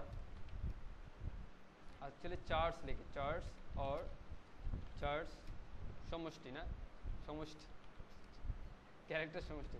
okay fine, এটা একটা সেন্টেন্স হবে, সেন্টেন্স। সো এটাকে কি লিখতে হয়? Single quotation, single quote or double quote এর মধ্যে লিখতে হয়। ওকে, অ্যারে এটা কি? অ্যারেটা হচ্ছে একটা ভেরিয়েবলের মধ্যে একাধিক ডাটা রাখার জন্য, একাধিক ভ্যালু রাখার জন্য একটা অ্যারে। সো অ্যারে লিখতে হয় এভাবে। সো ভ্যালু 1, ভ্যালু 2, অবশ্যই টাইপ, তো অবশ্যই টাইপ এগুলো আলাদা, ভ্যালু 3। সেইভাবে এই ভ্যালু 1, ভ্যালু 2, ভ্যালু 3 যে কোনো কিছু হতে পারে, হতে পারে নাম্বার, হতে পারে স্ট্রিং, হতে পারে বুলিয়ান, হতে পারে এনিথিং, হতে পারে নিজেও একটা অ্যারে, ঠিক আছে। সো অবজেক্ট, অবজেক্ট অ্যাকচুয়ালি কি? বস্তু, যার প্রপার্টি এবং কি আছে? মেথড আছে। আমরা এগুলো জাভাস্ক্রিপ্টে দেখে আসছি। অবজেক্টের কি কিছু প্রপার্টি আছে, কিছু মেথড আছে। সো এখানেও অবজেক্ট একটা কি কিছু প্রপার্টি আছে, মেথড আছে। নর্মালি লিখতে হয় অবজেক্ট ক্লাস দিয়ে, তারপর হচ্ছে অবজেক্ট নেম, তারপর হচ্ছে সেকেন্ড ব্র্যাকেট শুরু। সো এর মধ্যে এইভাবে যেটা তৈরি করা লাগে সেটা হচ্ছে একটা অবজেক্ট, অবজেক্টের স্ট্রাকচার তৈরি করা লাগে। এরপর বাকিগুলো। সো বুলিয়ান হচ্ছে ট্রু আর ফলস, ট্রু আর ফলস, এটা হচ্ছে বুলিয়ান। আর রিসোর্স আপাতত বাদ দিলাম, রেফারেন্স হিসেবে কাজ করে। সো নর্মালি এখান থেকে দেখেন আমি এটাকে পূর্ণ সংখ্যা ইকো করলাম, কি দেখাচ্ছে? পূর্ণ সংখ্যা 100 সেটা শো করতেছে। দশমিক সংখ্যা, সো দশমিক সংখ্যা 10.1 শো করতেছে, কারণ জিরোর পরে জিরো কোনো ইয়া নেই। সো এনিওয়ে, এখন আমরা যদি এটা টাইপটা দেখতে চাই, বারডাম, আমরা জাভাস্ক্রিপ্টে যেভাবে কাজ করছি কনসোল লগের মাধ্যমে, কনসোল লগের মাধ্যমে অ্যারো দেখতে হয়, কি ডাটা দিচ্ছে না দিচ্ছে সেগুলো দেখতে হয়। সো এখানে একটা বিষয়, সেটা হচ্ছে ডাম্প নামে একটা, বারডাম নামে একটা কি আছে, ফাংশন আছে, সেই ফাংশনের মাধ্যমে দেখতে হয়। দশমিক, আমি যদি এইটুকু লিখে কি করি দেখেন, সে আমাকে দেখাচ্ছে এটা হচ্ছে ফ্লোট, তার ভ্যালু হচ্ছে 10.1। সো আমি যদি এটা পূর্ণ সংখ্যাটা দেই, তাহলে সে বলবে যে এটা একটা ইন্টিজার ভ্যালু, তার ভ্যালু হচ্ছে 100। যদি এটাই দেই, সে বলবে যে এটা একটা অ্যারে। দেখছেন, অ্যারে, তার ভ্যালু 3টা আছে। কি কি ভ্যালু আছে সেগুলো 0, 1, 2 এভাবে। সো ওয়ার্ডপ্রেসের জন্য আমরা তো অ্যারে নর্মালি দেখছি এভাবে, সে ভ্যালু রাখে হচ্ছে 0, 1, 2 এভাবে কি ইন্ডেক্সিং করে রাখে। নর্মালি এটা অ্যারে বলতে পারেন। ওই যে আমি জাভাস্ক্রিপ্টে যেভাবে বলছিলাম, এটা একটা বক্স, তার মধ্যে অনেকগুলো কি আছে, অনেকগুলা স্লট তৈরি করা আছে। এটা 0 1 2 3 এইভাবে স্লটগুলো তৈরি হয়। একটা ভ্যালু, এখানে একটা ভ্যালু, এখানে একটা ভ্যালু। সো এই ভ্যালুটা রিড করতে গেলে আমি 0 নাম্বার স্লটটাকে কল করতে হবে। সো এই ধরনের 0 নাম্বার স্লটটাকে কল করতে হবে। যেমন আমি যদি এখানে দেখি থার্ড ব্র্যাকেট 0, তার মানে কি আমি 0 নাম্বার স্লটটাকে কল করতেছি এবং সে আমাকে 0 নাম্বার স্লটের মধ্যে যে ডাটাটা আছে সেটার টাইপ বলবে, সেটার ভ্যালুটা বলবে। সেটার টাইপ হচ্ছে ইন্টিজার, তার ভ্যালু হচ্ছে 10। সেটার টাইপ ইন্টিজার, তার ভ্যালু হচ্ছে 10। আমি যদি এটা চেঞ্জ করে নাম একটা স্ট্রিং দেই, মানে একটু স্ট্রিং লিখলাম, সে বলবে স্ট্রিং, তার ভ্যালু হচ্ছে 6। 6 বলতে তার ক্যারেক্টার 6টা আছে। অবশ্যই আমি একটা অ্যারেতে আরেকটা অ্যারে রাখলাম, তার মধ্যে আমি আবার ভ্যালু রাখলাম, তাহলে এটা যদি 0 হয় এটা পুরোটাই 1, তাই না? আমি যদি 1কে বারডাম করি তাহলে সে বলবে যে তার মধ্যে আরেকটা অ্যারে আছে যার ভ্যালু 3টা আছে। সো এইভাবে। সো অ্যারের মধ্যে আমি অ্যারে রাখতে পারি, অ্যারের মধ্যে অবজেক্ট রাখতে পারি, অ্যারের মধ্যে স্ট্রিং রাখতে পারি, নাম্বার রাখতে পারি, বুলিয়ান রাখতে পারি, সব রাখতে পারি। সো বলেন এটার মধ্যে, হ্যাঁ অ্যারে এটা শুরু করছি, তার মধ্যে আবার অ্যারে শুরু করছি, আবার ফার্স্ট ব্র্যাকেট শুরু, ফার্স্ট ব্র্যাকেট শেষ। হ্যাঁ অবশ্যই, যেমন দেখেন এই একটা ব্র্যাকেট দিলাম না, সে বলবে আমাকে হয়তো কোথাও তুমি একটা ব্র্যাকেট মিস করছো, আনএক্সপেক্টেড এইটা পাচ্ছে। সো আমাকে কি করতে হবে, এক্সপেক্টিং একটা ব্র্যাকেট, সে আমাকে পার্টস এরর শো করছে। এটা অ্যাকচুয়ালি কি, অবশ্যই ব্র্যাকেটস দিতে হবে। সো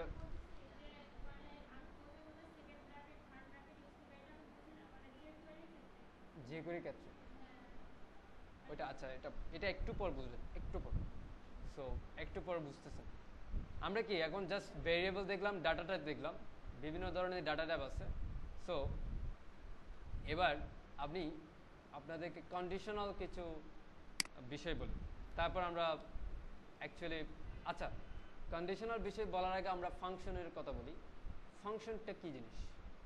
ফাংশনটা হচ্ছে বলতে পারেন একটা প্যাকেজ, একাধিক স্টেটমেন্টের একটা প্যাকেজ, যেটাকে আমি এক নামে কল করতে পারি। ঠিক আছে, একাধিক স্টেটমেন্টের একটা প্যাকেজ। সো নর্মালি বলা যায় যে আপনি একটা মনে করেন ইউজার থেকে ডাটা নেবেন, সেটা এটা মনে করেন এটা ইউজার আমাকে ডাটা দিছে, ইউজার আমাকে ডাটা দিছে। এখন আপনি এটার উপর কি করবেন, কিছু অ্যাপ্লাই করবেন, কিছু চেক করবেন, এই সেই অনেক কিছু। সো আপনি মনে করেন যে দেখাবেন হচ্ছে এভাবে, কন্টেন্ট ইকুয়াল টু ইউজার যে ভ্যালুটা দিছে এভাবে দেখাবেন যে ইয়োর এজ ইজ, ইউজার যেটা দিছে সেটা নেম, যদি বা নেম, আচ্ছা নেম। সো এইভাবে আমি মনে করি একটা কন্টেন্ট তৈরি করলাম। তারপর মনে করেন যে সেই কন্টেন্টের সাথে আমি আরও কিছু যুক্ত করব, সেজন্য কি করলাম, ইকুয়াল দিলাম, তারপর কন্টেন্ট প্লাস, মানে আগের কন্টেন্ট যেটা আছে তার সাথে প্লাস না, অ্যাকচুয়ালি ডট, স্ট্রিং যুক্ত করলে ডট। হ্যাঁ, সো লিখলাম ইয়োর, আচ্ছা এখানে ডট স্পেস ইয়োর নেম। ডটটা কেন দিছি বলেন তো? ডটটা দিছি এই যে এটা সেন্টেন্স যেটা শেষ হবে তার একটা ডট, সেটা এখানে দিছি আমি। ইয়োর নেম ইজ, হ্যাঁ এইটা হচ্ছে আগের ডট, এটা হচ্ছে প্লাস করতেছে এই স্ট্রিং এবং এই স্ট্রিং। আর এই ডটটা হচ্ছে একটা সেন্টেন্সের ডট, কারণ এটা সিঙ্গেল কোটেশনের মধ্যে আছে। দেখেন সিঙ্গেল কোটেশনের মধ্যে যেটা, সেটা হচ্ছে একটা ক্যারেক্টার, আর বাইরে যেটা সেটা হচ্ছে একটা অপারেটর। সো অপারেটর সম্পর্কে একটু পরে বলতেছি। Your name is RRF. So এখন এই যে মনে করেন একাধিক কোড ব্লক লাইন তৈরি করতেছি, এই পুরোটা, এটা একটা লাইন, এটা একটা লাইন। সো এটা হচ্ছে একেবারে কল হবে যখন নেম 10 হবে বা এরকম কিছু। সো এইটাকে যদি আমি একটা ফাংশনে নিতে চাই, তাহলে ফাংশন তৈরি করতে হয় এভাবে। ফাংশন একটা কিওয়ার্ড, এটা যে কোনো প্রোগ্রামিং ল্যাঙ্গুয়েজে আছে, জাভাস্ক্রিপ্টও আছে, জেকুরিতেও আছে, জেকুরি আর জাভাস্ক্রিপ্ট একই। সো পিএসপি, পাইথন, রুবি, সব সব জায়গায় আছে, সি। সো ফাংশন সিতে নাই। সো ফাংশন একটা কিওয়ার্ড, এটার মাধ্যমে আমরা ফাংশন তৈরি করতে পারি। সো আমি ফাংশন দিলাম, আমি তৈরি করলাম হচ্ছে ইয়োর, ফাংশনের নাম দিচ্ছি your name, then first bracket শুরু এবং শেষ, তারপর সেকেন্ড ব্র্যাকেট শুরু এবং শেষ। ফার্স্ট ব্র্যাকেট হচ্ছে এই ফাংশন কি প্যারামিটার নেবে বা কি নিয়ে কাজ করবে। যদি আমি কিছু পাস করতে চাই ফাংশনের মধ্যে, তাহলে সে এখানে নেবে সেটা ফার্স্ট ব্র্যাকেটের মধ্যে, এবং সেটা যখন আউটপুট দেখাবে সেটা নিয়ে যদি প্রসেস করতে চাই তখন এই সেকেন্ড ব্র্যাকেটের মধ্যে সেটাকে লিখতে হবে। তার মানে আমি যা লিখব সব সেকেন্ড ব্র্যাকেটের মধ্যে। এখন এই সেকেন্ড ব্র্যাকেটের মধ্যে যা লিখেছি তা কাজ করবে কখন, যখন আমি এই ফাংশনটাকে কল করব। তো আমি এই ফাংশনটাকে কিছুই করলাম না, মনে করেন ইকো, সে ইকো করবে, কি করবে, হ্যালো ওয়ার্ল্ড ইকো করবে। এখন দেখেন কিছু শো করে কিনা, কিছুই শো করতেছে না, ঠিক আছে। কারণ আচ্ছা এই স্ট্রিংটা আগেরটা থেকে আসতেছে, এখান থেকে আমি এটা কমেন্টস করে রাখলাম, ঠিক আছে। সো পিএসপিতে কমেন্টস করার স্টাইল হচ্ছে এটা। এনিওয়ে এখন দেখেন ফাংশনটা তৈরি করা হয়েছে, বাট কিছু শো করতেছে না কারণ সেটাকে কল করা হয় না। এখন আমি যখন ইওর নেম ফাংশনটাকে কল করব, এই দেখেন ইওর নেম, এটা কল করার সিস্টেম হচ্ছে ফার্স্ট ব্র্যাকেট শুরু এবং শেষ। এটা একটা ফাংশন। তার মানে আমরা এতক্ষণ যা ইউজ করতেছি অ্যারে, তারপর হচ্ছে বার ডাম্প, এগুলো দেখেন এক একটা ফাংশন, এগুলো এক একটা ফাংশন, কিন্তু সে কিছু একটা ডাটা নিয়ে কাজ করে, এও কিছু ডাটা নেয়।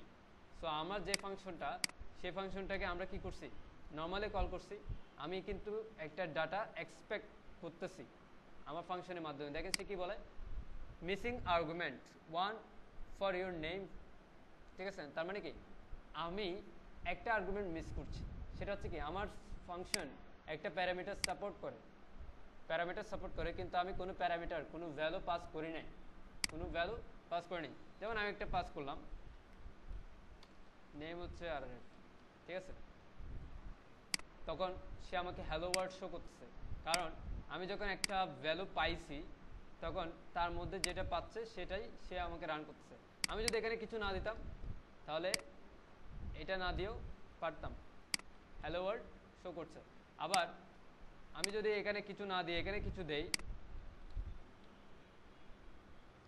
তাহলেও শো করবে। অ্যাকচুয়ালি সে এই ভ্যালুটার কোনো কাজ করবে না, সে করবে না। তো এখন দেখেন আমি একটা ডাইনামিক বিষয় দেখাই, যে আমি একটা নেম, আমার ফাংশন একটা নেম নিবে, সেই নেমটা আমি এটার মাধ্যমে পাস করব। তো পাস করলাম, এখন সে যে নামটা দিবে সেটাকেই বলবে হ্যালো, এখানে কি সেটাকে বলবে হ্যালো। তো এখন দেখেন সিঙ্গেল কোটেশন এবং ডাবল কোটেশন ইউজ করার মধ্যে পার্থক্যটা দেখেন। সিঙ্গেল কোটেশনের মধ্যে যদি আমি কোনো একটা ভেরিয়েবলকে কল করে ফেলি তাহলে সে আমাকে ওই লেখাটাই, ভেরিয়েবল নামটাই শো করে দিবে। আর আমি যদি ডাবল কোটেশনের মধ্যে কল করি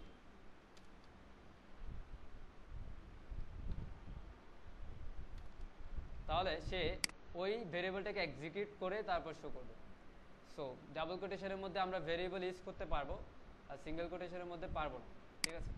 সো সেজন্য আমি এখানে সিঙ্গেল কোটেশন ইউজ করার সময় কি করছি, এটাকে আলাদা একটা স্ট্রিং ধরে নিয়েছি, তারপর স্পেসটা এখানে দিয়ে রাখছি, দেন ডট দিয়ে ভেরিয়েবলটাকে অ্যাড করছি। সো আমরা এখানেও সেম কাজটা করতে পারি, single quotation hello space dot $, name.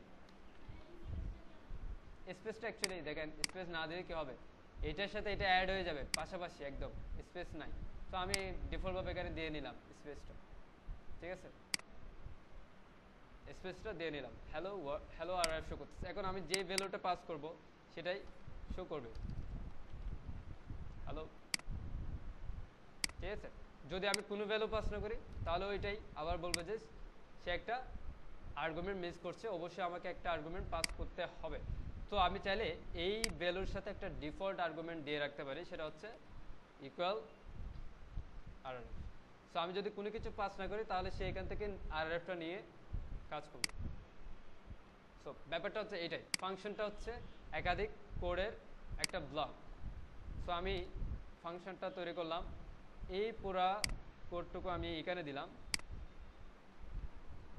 এবং সে আমাকে কি করবে, সবার শেষে ইকো করবে হচ্ছে কন্টেন্ট ভেরিয়েবলটা ইকো করবে। তখন আমি ফাংশনটাকে কল করছি, কন্টেন্টটা কল কি করতেছে, ইকো করতেছে। সো এখানে একটা কথা বলছে যে আনডিফাইন্ড ভেরিয়েবল নেম, এখন সে বলতেছে আমি এই নেম ভেরিয়েবলটা কি আনডিফাইন্ড, কিন্তু আমি এখানে দেখতেছি যে নেম ভেরিয়েবলটা তৈরি করা আছে, রাইট। নেম ভেরিয়েবল তৈরি করা আছে, বাট এখানে বলতেছে কি আনডিফাইন্ড। কেন বলতেছে? এটার একটা স্কোপ আছে। স্কোপ 3 ধরনের স্কোপ আছে। 3 ধরনের, হ্যাঁ বলতে পারেন 3 ধরনের। একটা হচ্ছে লোকাল, আরেকটা হচ্ছে গ্লোবাল, আরেকটা হচ্ছে স্ট্যাটিক মেবি। ইয়া, মেবি স্ট্যাটিক। না, এটা স্কোপটা আমি বলছি অ্যাকচুয়ালি। প্যারামিটারও না, আর্গুমেন্টও না। এটা প্যারামিটারও না, আর্গুমেন্ট না। প্যারামিটার হচ্ছে কোনটা? আমি ফাংশনের ক্ষেত্রে এখানে যেটা বলেছিলাম সেটা হচ্ছে প্যারামিটার। আর আমি এখান থেকে যে ভ্যালুটা ইউজার পাস করবে সেটা হচ্ছে আর্গুমেন্ট। দুটাই মানে একটাকে একটা রিপ্রেজেন্ট করতেছে। তো বলা হচ্ছে একটাকে প্যারামিটার, একটা হচ্ছে আর্গুমেন্ট। সমস্যা নেই।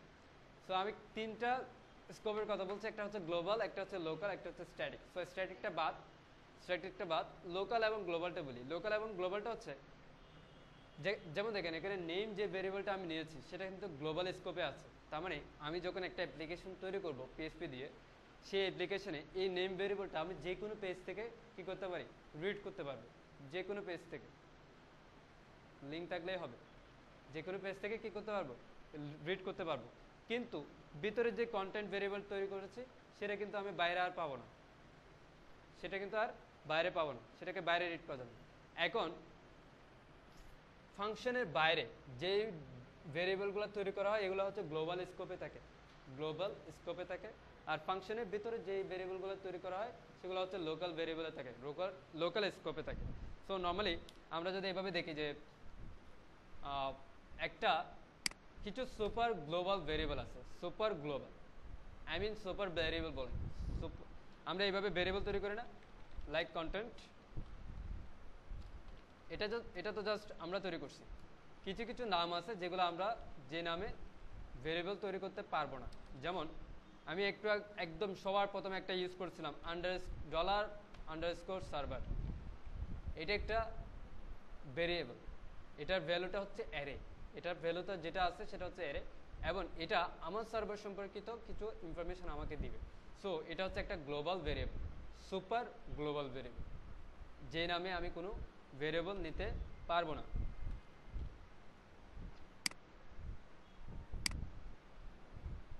আমি আপাতত এটাকে কমেন্টস করে রাখলাম।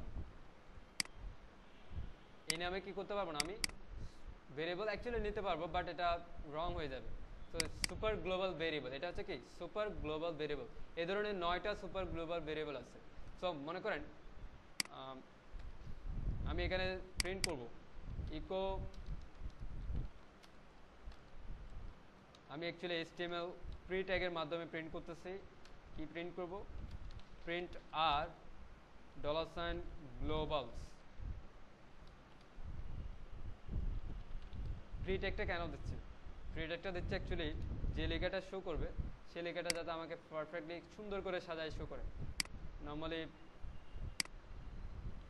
প্রি ট্যাগ ছাড়া সে এইভাবে এলোমেলো আকারে শো করে। প্রি ট্যাগ ছাড়া কি এলোমেলো শো করে? আমি প্রি ট্যাগ দিলে একটু সুন্দর করে শো করবে।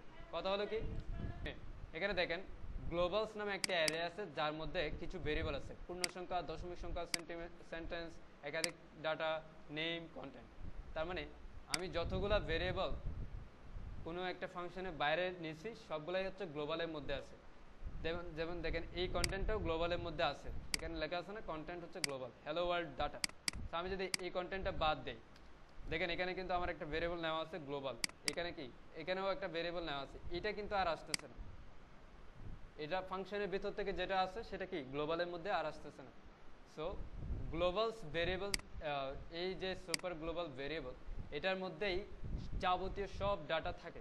Request, post variable, get variable, আর কি আছে, কুকি, ফাইলস, সেশনটা নাই। সো গ্লোবালসটাও আছে। সো এইগুলো হচ্ছে বিষয়। গ্লোবালস হচ্ছে সুপার গ্লোবাল ভেরিয়েবল, আর গেট হচ্ছে জাস্ট, এটা গেট কি এখন ব্ল্যাঙ্ক, তার কারণটা কি, গেট মেথড ইউআরএল এর মাধ্যমে যে ভ্যালুগুলো পাবে, যেমন দেখেন আমি এখানে লিখলাম নেম ইকুয়াল টু আরএফ। দেখেন এখন সে একটা অ্যারের মধ্যে নেম নামে কি পাইছে, একটা আইডি পাইছে যার মধ্যে একটা কি ভ্যালু আছে আরএফ। সো আপনারা যখন দেখেন অ্যাকচুয়ালি ফেসবুক ইউজ করার সময় এখানে দেখবেন যে ইউজারের পর facebook.com/ আপনাদের ইউজার নেম, তাই না? ইউজার নেম অ্যাকচুয়ালি এটা এভাবে রিপ্রেজেন্ট হয়। সেটা যখন ইউজার নেম দেওয়া যেত না তখন এভাবে থাকতো, প্রোফাইল ইকুয়াল টু কি এভাবে থাকতো কোলন। এখনও অনেকের আছে যাদের ইউজার নেম সেট করা নাই, একটা লং একটা নাম্বার প্রোফাইলের। অ্যাকচুয়ালি এটা হচ্ছে প্রোফাইল আইডি। এই আইডিটা সে ইউজারের মানে লিঙ্কের থেকে নিয়ে চেক করতেছে, চেক করার পর ডাটাবেসে চেক করতেছে যে হ্যাঁ আমার ইউজারটা ভ্যালিড কিনা। তারপর তার ইউজারের প্রোফাইলের মধ্যে ইনফরমেশন যেগুলো দেখানো দরকার সেগুলো আসতেছে। সো এটা হচ্ছে গেট মেথডের মাধ্যমে পাই। তার মানে google.com যখন কোনো কিছু সার্চ করি দেখেন সেটা কোথায় চলে আসে, আমি এন্টার দেওয়ার সাথে সাথে এই গেট মেথড এই কিউতে চলে আসে, রাইট? এন্টার দেওয়ার সাথে সাথে এখানে চলে আসে না? সো ওইটাই হচ্ছে ISIF, এই যে এখানে চলে আসছে কিউতে। এটাই হচ্ছে তারা ইউজার থেকে নিচ্ছে ডাটাটা এবং সেটা তাদের ডাটাবেসে সার্চ করতেছে, ঠিক আছে? সো এটা হচ্ছে গেট মেথডে কাজ করে। এখন আমি যখন কোনো ফর্মের মাধ্যমে পাস করব তখন সেটাকে বলা হয় পোস্ট মেথড। পোস্ট সেটা হচ্ছে সুপার গ্লোবাল পোস্ট ভেরিয়েবলে থাকে। সো এখন যেই ডাটাটা পাচ্ছি সেটা কিন্তু আমি পাবো না ব্ল্যাঙ্ক অ্যারে, কারণ আমার কোনো ফর্ম নাই। সাপোজ আমি একটা ফর্ম নিয়ে নিলাম, ফর্ম অ্যাকশন হচ্ছে এটা, মেথড হচ্ছে পোস্ট, ঠিক আছে? পোস্ট মেথড যেহেতু, সো আমি একটা ইম্পোর্ট দিলাম টেক্সট, নেম দিলাম হচ্ছে ইউজার নেম, ঠিক আছে? সাপোজ এটা দিলাম, এইটুক সেভ করি অ্যান্ড ইম্পোর্ট সাবমিট। এখন সাবমিটের এবার দেখেন একটা ফর্ম আছে, আমি কিছু লিখে সেন্ড করলাম, দেখছেন এখানে ইউজার নেম একটা পোস্ট মেথডে পাচ্ছে যখন আমি সাবমিট করতেছি একটা ফর্ম। সো এইভাবে হচ্ছে পিএসপি ডাটা নেয়, হিডেনভাবেও ডাটা নিতে পারে। যেমন আপনার এই ক্ষেত্রে সে এই রিকোয়েস্টের সাথে কি পাচ্ছে দেখেন, ন্যাচ একটা রিকোয়েস্ট পাইছে পোস্ট মেথড প্রোফাইলের ক্ষেত্রে, সে প্যারামিটার পাইছে হচ্ছে প্রোফাইল আইডি, এটা হচ্ছে কি লিঙ্কের মধ্যে পাইছে। আর সে রিকোয়েস্টের সাথে কি পাঠাচ্ছে, আপনার এইসব সার্ভার ইনফরমেশন পাঠাচ্ছে। পোস্টের মধ্যে পাইছে ইউজার নেম, রেসপন্স হিসেবে কি ওই আমার এসটিএমএলটাই পুরো রেসপন্স, আর এসটিএমএলটা এখানে শো করছে। ক্যাচের মধ্যে এগুলো আছে, কুকিসের মধ্যে আপাতত এইগুলা জাস্ট এগুলো কিছু না, এগুলো আমাদের দরকার নেই। সো এই হচ্ছে ইউজারের ডাটা নিচ্ছে। ইভেন আরও অনেকগুলো ইনফরমেশন যায় হিডেনভাবে। আমি যদি আপনাদের ফেসবুকে যেটা হয় সেটা হচ্ছে এইভাবে ইনপুট টাইপ হিডেন নামে একটা আছে, হিডেন যে কোনো কিছু SCH। সো সে কিন্তু হিডেনভাবে আপনার একটা ডাটা নেবে, এখান থেকে সে হিডেনভাবে একটা ভ্যালু নেবে। এভাবে মনে করেন আমি মনে করেন যে এভাবে নিলাম, হিডেনভাবে আমি কি নিব, ডেট টাইমটা নিব, অ্যাকচুয়ালি কত মিনিট কোন মিনিটে কি করছে সেটা নিব, হ্যাঁ হিডেনভাবে নিব। হ্যাঁ সো এটা যদিও এখানে শো করবে, আচ্ছা আমি এটা বাদ দিলাম। এখন দেখেন যখন আমি ডাটা লিখে সাবমিট করব দেখেন এখানে কি আসছে, একটা ইউজার নেম ভ্যালু আসছে এবং হিডেনভাবে যেটা নিচ্ছে SCH। হ্যাঁ সো এটার অ্যাকচুয়ালি দেখি কি পোস্ট নিচ্ছে, SCH এ কোনো ভ্যালু নাই অ্যাকচুয়ালি, ডাটাটা মনে হয় এখানে ডেট ফাংশনটা ম্যাবে অন্যভাবে কাজ করে, আই ডোন্ট নো কেন। আমি PHP দিয়ে শুরু করছি। কোনটা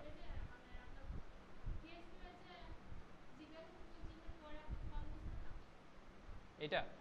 হ্যাঁ এটা তো HTML মার্কআপ, সেজন্য আমি কি বলেছি, হ্যাঁ HTML অবশ্যই HTML এর মধ্যে করতে হবে। এখন PHP এর মধ্যে যদি দেই দেখেন সে কি বলে আমাকে, সে আমাকে বলবে যে তোমার এখানে PHP ব্লগের মধ্যে কি উল্টাপাল্টা পাচ্ছি, এগুলো কি সে আমাকে বলবে, যে যেমন ট্যাগ শুরু করছি শেষ করছি এগুলো সে PHP চিনবে না। তো HTML এটা হচ্ছে HTML ফর্ম, HTML মেথডের মাধ্যমে সেই ভ্যালুগুলো নিবে PHP।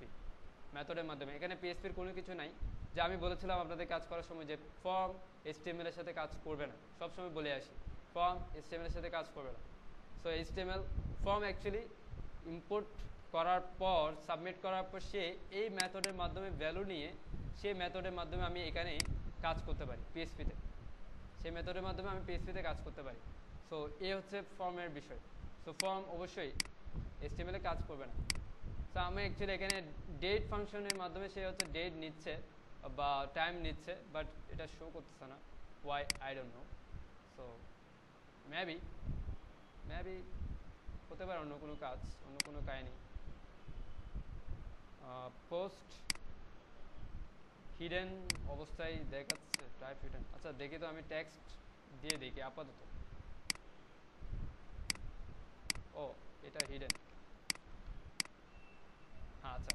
সো এটাকে অ্যাকচুয়ালি হিডেনভাবে যদি নিতে হয় তাহলে অন্যভাবে প্রসেস করতে হবে। প্রসেসটা হবে এভাবে, প্রসেসটা এভাবে হবে, এটা এখানে না দিয়ে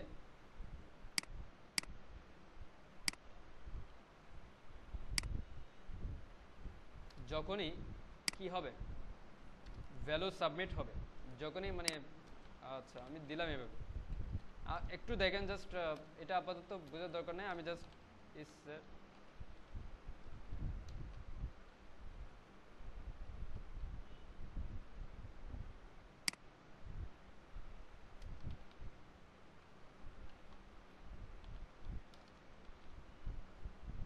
আমার ফর্মটা যখন সাবমিট হবে তখন অটোমেটিকলি $_post SCH ভেরিয়েবলে আমার ডেট টাইম ফাংশন টাইমটা সেট হবে, আর বাকিগুলো তো আছেই। সো আমি এখানে প্রিন্ট যেটা করতেছি সেটা পরে করলাম। এবার দেখি,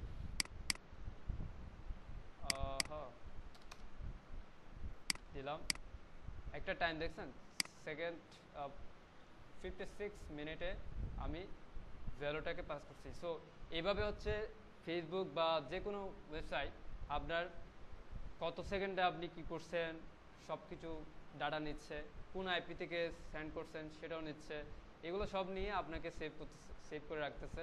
তারপর পরে আপনাকে ইয়ে করতেছে, যে বলে যে না আপনার এটা ম্যাচ হয় নাই, এটা হয় নাই, ওইটা হয় নাই, এটা হয় নাই। সো এভাবে, সো এটা হচ্ছে জাস্ট পিএসপির কি কিছু কাজ আমরা ফাংশন এভাবে লিখতে পারি এবং সেই ফাংশনটাকে এভাবে কল করতে পারি। দেখেন এই পুরো অংশটুকুকে আমি ফাংশনের মধ্যে দিয়ে দিলাম, যতক্ষণ আমি কল করব না ততক্ষণ আমার ফর্ম এটা কোনো ধরনের কাজ করবে না। আইসেট না, ইসেট, সেটা একটা পিএসপির ফাংশন, সেটা পরে বলছে। এখন কিছু করতেছে, সে পিএসপি কিচ্ছুই করতেছে না, বাট এখানে প্যারামিটারগুলো নিচ্ছে বাট আমাকে শো করতেছে না। তো আমি যদি এখানে লিখে দেই ইওর নেম, যেটা ফাংশন, সেটা ফাংশনটা যদি কল করি তাহলে সে আমাকে সে প্যারামিটারগুলো দেখাচ্ছে। সো ফাংশন হচ্ছে একটা কোড ব্লক, মানে একাধিক স্টেটমেন্টের একটা জাস্ট একটা ব্লক। সো ইসেট একটা ফাংশন, ইসেট একটা ফাংশন, পিএসপি ফাংশন, সে চেক করে যে আমার এই যে ভ্যালুটা দেওয়া আছে সেই ভ্যালুটা কি সেট করা হয়েছে নাকি হয়নি, সেট করা হয়েছে নাকি হয় নাই সেটাই চেক করে, আর কিছুই না। সো আমি যেমন দেখেন এই অবস্থায় প্রথম অবস্থায় আমার কোনো ভেরিয়েবল সেট না, সেজন্য কি এটা অ্যারেটা কি ব্ল্যাঙ্ক দেখাচ্ছে না, অ্যারেটা ব্ল্যাঙ্ক দেখাচ্ছে। সো আমি যদি এটাকেও এই ইকোটাকেও যদি ইসেটের মধ্যে দিতাম তাহলে কি হবে, ব্ল্যাঙ্কটা চলে গেছে, কারণ এখনো আমার ফর্মের মধ্যে কোনো ডাটা নাই। সো কিছুই সেট করা হয়নি, সেজন্য এটা এখন ব্ল্যাঙ্ক, সেজন্য দেখাচ্ছে না। যখন কিছু সেট করব তখনই সেটা শো করবে। তার মানে ইসেট পোস্ট সাবমিট যখন সেট হবে তখন বাকিগুলোও সেট হবে। তো সেজন্য আমি বাকিগুলোও এখানে ভিতরে দিয়ে দিলাম। তো ইসেট চেক করতেছে হচ্ছে আমার ভ্যালুটা যেটা পাস করছে ভিতরে সেটা সেট হয়েছে কি হয়নি সেটাই চেক করতেছে। সো এইভাবে আমরা এভাবে চেক করতে পারি যে এমটি, যদি এমটি হয় তাহলে দেখাবে না। যেমন এইভাবে আমি এটা ব্ল্যাঙ্ক রেখে সাবমিট করলাম, দেখেন এমটি হলে ইউজার নামটা কিছু দেখাচ্ছে না, এমটি কিন্তু কত সেকেন্ড কত মিনিটে হয়েছে সেটা দেখাচ্ছে, আর সাবমিট যে সেন্ড সেটাও দেখাচ্ছে। তো আমি যদি বলি যে এমটি না হইলেও দেখাবে না, তাহলে এখানে এই যে কন্ডিশন ইফ সেটের পাশে আমি আরেকটা কন্ডিশন দিতে পারি এন্ড দিয়ে, এন্ড। সো কন্ডিশনের বিষয়ে আমি পরে বলছি। যদি এমটি না হয় তাহলে শো করবে। কি এমটি না হলে? $_post user name. User name যদি এমটি না হয় তবে এইটা কাজ করবে। সো আমি এই কতগুলো অপারেটর সম্পর্কে এখনো বলি নাই, সেটা এখন বলবো। আগে কাজটা বুঝে নিই। এখন কি শো করছে। এখন আমি যদি কিছু না লিখি তাহলে কিন্তু কাজটা করছে না। তো এখন ব্যাপারটা দেখেন, এখানে কিছু ফাংশন তো বুঝলেন সবাই, ফাংশন বুঝছি। আমরা এখন অপারেটর দেখি। অপারেটর কি? ইকুয়াল অ্যাসাইনমেন্ট অপারেটর, এটা আমরা জানি জাভাস্ক্রিপ্টের মাধ্যমে, রাইট? জাভাস্ক্রিপ্টে আমরা দেখছি যে কোনো একটা ভেরিয়েবলে অ্যাসাইন করার জন্য আমি একটা ভেরিয়েবল তৈরি করলাম, তার মধ্যে আমি কোনো একটা ডাটা এভাবে রাখতে পারি, রাইট? এভাবে রাখতে পারি। এটা হচ্ছে অ্যাসাইনমেন্ট অপারেটর। এই ইকুয়ালটা হচ্ছে অ্যাসাইন করার জন্য অপারেটর। সো এরপর কিছু কম্প্যারিজন অপারেটর আছে চেক করার জন্য, কম্পেয়ার করার জন্য। Less than, greater than, not equal, double equal, actually সমান সমান, নট সমান সমান, অথবা নট সমান, এই যে বিষয়টা। সো অ্যাকচুয়ালি এগুলো হচ্ছে কম্প্যারিজন অপারেটর। আমরা এটা জানি।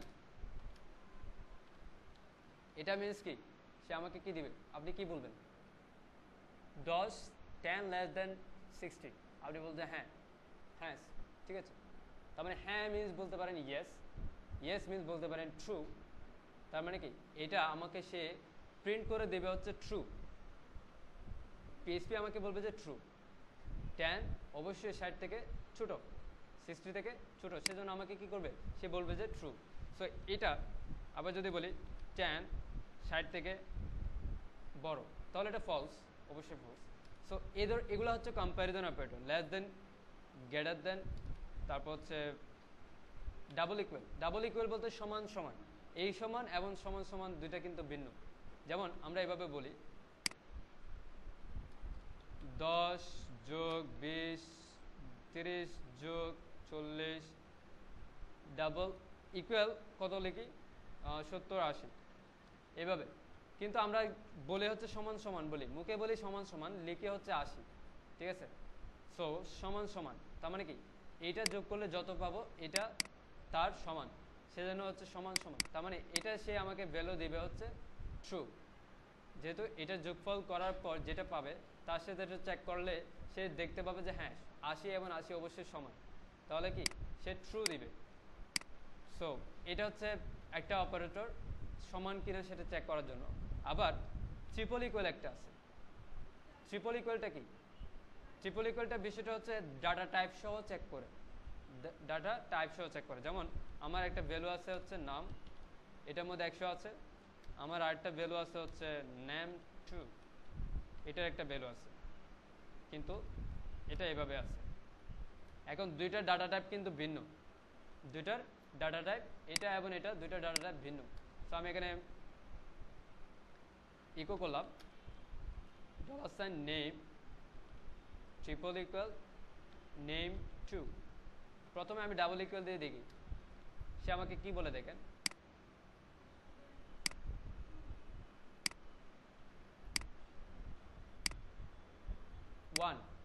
One means true, 0 means false.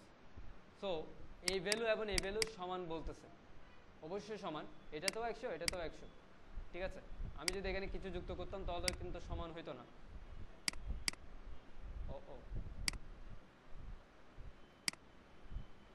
এই ওয়ানটা কোথা থেকে শুরু করতেছে?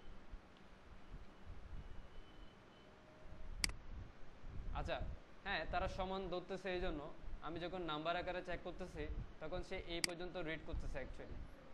তো আমি একটু আরেকবার চেক করে দেখতে পারি যোগ করে, দেখেন যোগ করলে সে 200 দেখাবে। হ্যাঁ, ঠিক আছে। সো অ্যাকচুয়ালি পিএইচপির এইটা হচ্ছে একটা বিষয় যে পিএইচপি স্ট্রিং এর মধ্য থেকেও চেক করতে পারে যে এখানে কিছু আছে কিনা, নাম্বার টাম্বার কিছু আছে কিনা। বাট এখন সে 1 দেখাচ্ছে, রাইট? আমরা এইভাবে দেখি সে কি দেখাচ্ছে? 1, দ্যাট মিনস ট্রু দেখাচ্ছে, ট্রু। সো আমি যদি এখন ট্রিপল ইকুয়াল দেই তাহলে দেখেন সে আমাকে দেখাবে হচ্ছে ফলস, 0 দেখাবে, সে কিছুই দেখাচ্ছে না, তার মানে ফলস, সে কিছু দেখাচ্ছে না, তার দ্যাট মিনস হচ্ছে ফলস। আমি ব্যাপারটাকে বার ডাউন করে দেখি, বার ডাউন করে দেখলে বুঝতে পারবো বুলিয়ান ফলস। আমি যখন জাস্ট একটা সিঙ্গেল দিব, দুইটা দিব, তখন ট্রু। দ্যাট মিনস যখন ট্রিপল ইকুয়াল দিচ্ছিস তখন সে তার নাম্বারটা চেক করতেছে, অবশ্যই তার সাথে সাথে তার ডাটার টাইপটাও চেক করতেছে। তো ব্যাপারটা হচ্ছে এটাই, এগুলো কম্প্যারিজন অপারেটর। ওহো, কম্প্যারিজন অপারেটর, কম্প্যারিজন অপারেটর হচ্ছে sorry less than, greater than, less than equal, greater than equal, not equal, equal equal, triple equal, এটাকে আইডেন্টিক্যাল বলে। আবার নট ট্রিপল ডাবল ইকুয়াল, এটা হচ্ছে আইডেন্টিক্যাল। এই হচ্ছে আপনার কম্প্যারিজন অপারেটর। এরপর কিছু লজিক্যাল অপারেটর আছে। লজিক্যাল অপারেটর হচ্ছে কি,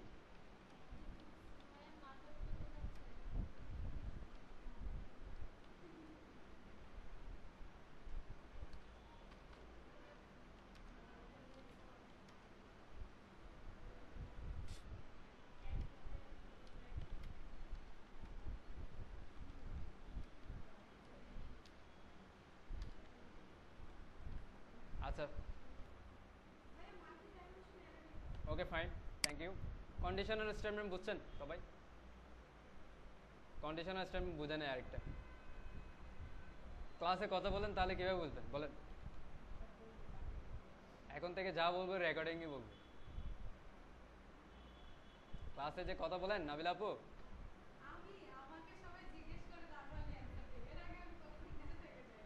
ওকে ফাইন, আপনার নামটা বলে দিলাম। আচ্ছা ফাইন, ওকে থ্যাংক ইউ। তো কন্ডিশনাল স্টেটমেন্ট কীভাবে কাজ করে সেটা দেখেন, যে ইফ, যদি আমি কোনো কিছু চেক করতেছেন, মনে করেন যে ইউজার একটা ডাটা দিচ্ছে, সেটা নাম্বার কি নাম্বার না সেটা চেক করতেছে, বা বা বলেন যে সেটা এত থেকে ছোট নাকি বড় সেটা চেক করতেছে। এই ধরনের কাজগুলোতে যদি, যখন যদির বিষয় আসে তখন ইফ, যদি, তারপর আমার কন্ডিশনটা, আমি অ্যাকচুয়ালি যদি দিয়ে কি চেক করবো সেই কন্ডিশনটা, কন্ডিশন, ঠিক আছে, যে কোনো একটা কন্ডিশন হতে পারে। যদি এই কন্ডিশনটা ট্রু হয় তাহলে কি হবে সেটা আমাকে সেকেন্ড ব্র্যাকেটের মধ্যে লিখতে হবে। ইফ কন্ডিশন ট্রু দেন এই কাজটা করবে। যেমন আমি লিখলাম যদি নেম ইকুয়াল টু, বা নেম নাম্বার ইকুয়াল টু, যদি নাম্বারটা 100 থেকে বড় হয়, এই যে আমি একটা ভেরিয়েবল নিয়েছি নাম্বার, এই নাম্বারটা যদি 100 থেকে বড় হয়, এটা, হ্যাঁ বলো, ডাইনামিক ওয়েবসাইটের জন্য।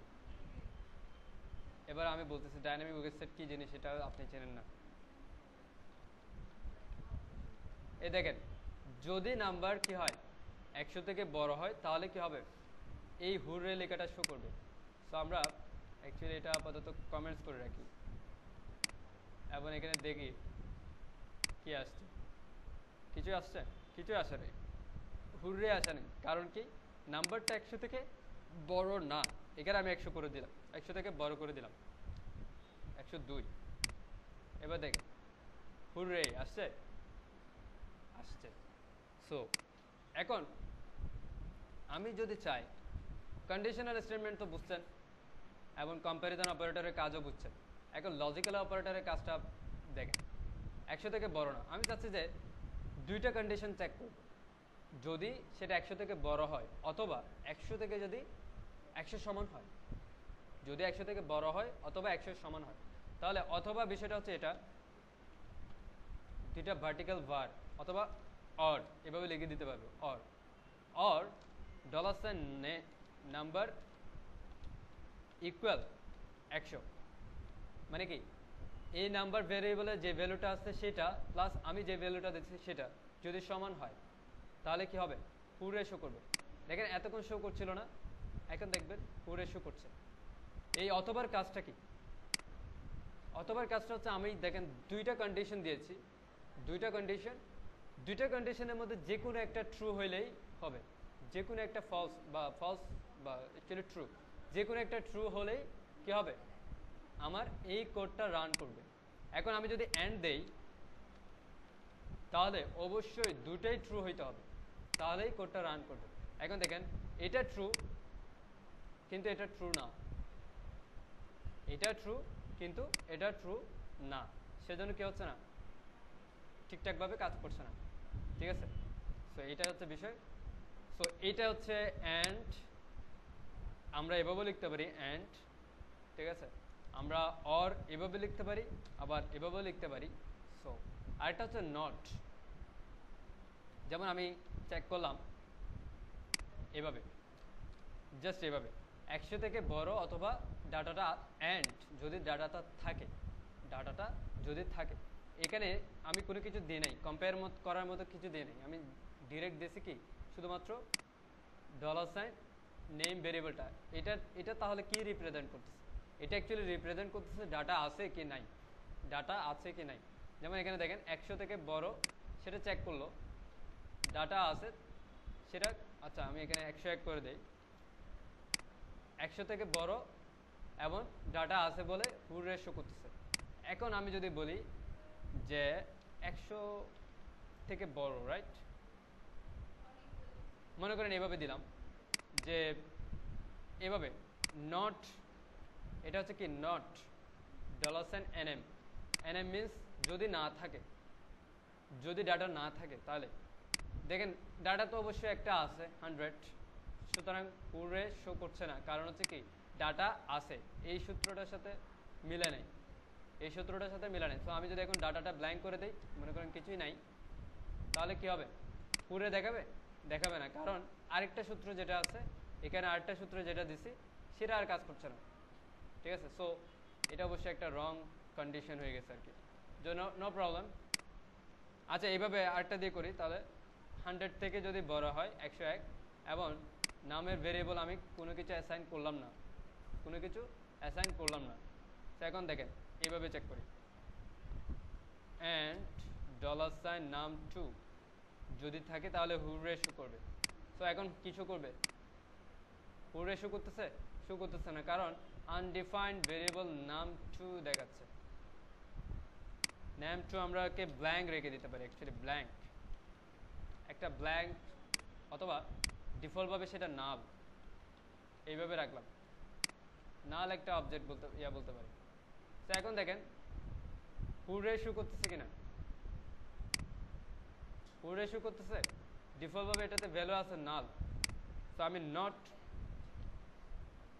নাল, ক্লিয়ার। সো এই হচ্ছে কন্ডিশন, এটা হচ্ছে অ্যান্ড, এটা হচ্ছে নট, আর এটা হচ্ছে অর। আমি এভাবে না না একবার দিলে মেবি হয়, আই ডোন্ট নো, আমি কোনোদিন ট্রাই করিনি, দিতে হয় অ্যাকচুয়ালি ডাবল কোটেশন আকারে, একবার দিলে কাজ করে না। অ্যান্ড বলতে অ্যান্ড বোঝায়, আর এই অ্যান্ড বলতে এই অ্যাম্পারস্যান্ডটা বোঝায়, মানে কি ওই যে আমরা যেটা লিখি অ্যান্ড, একটা দিলে সেই লেখাটা বোঝায় সিঙ্গেলটাকে। অ্যান্ড যেটা লিখি আমরা নর্মালি, এই যে এখানে বলে দিচ্ছে লজিক্যাল অপারেটর হচ্ছে এটা, আর এই অ্যান্ডটা নর্মালি হচ্ছে আমরা যেই সিম্বলটা ইউজ করি লেখার মধ্যে মাঝখানে, বাট এটা এখানে ইউজ করতে পারবো না, তো আমাকে অবশ্যই, হ্যাঁ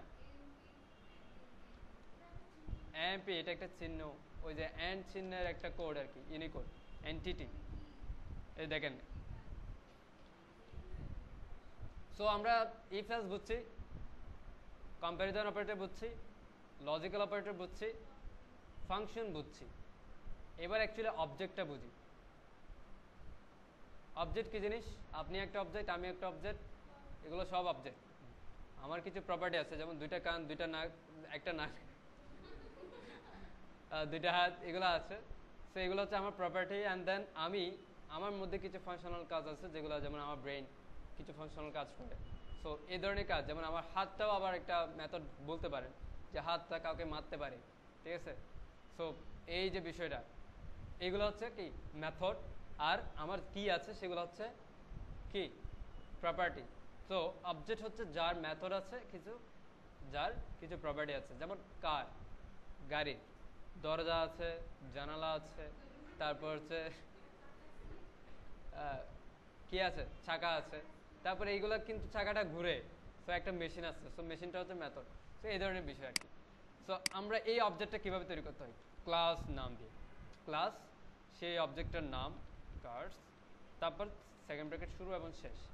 এর মধ্যে এটা হচ্ছে অ্যাকচুয়ালি একটা অবজেক্টের স্ট্রাকচার তৈরি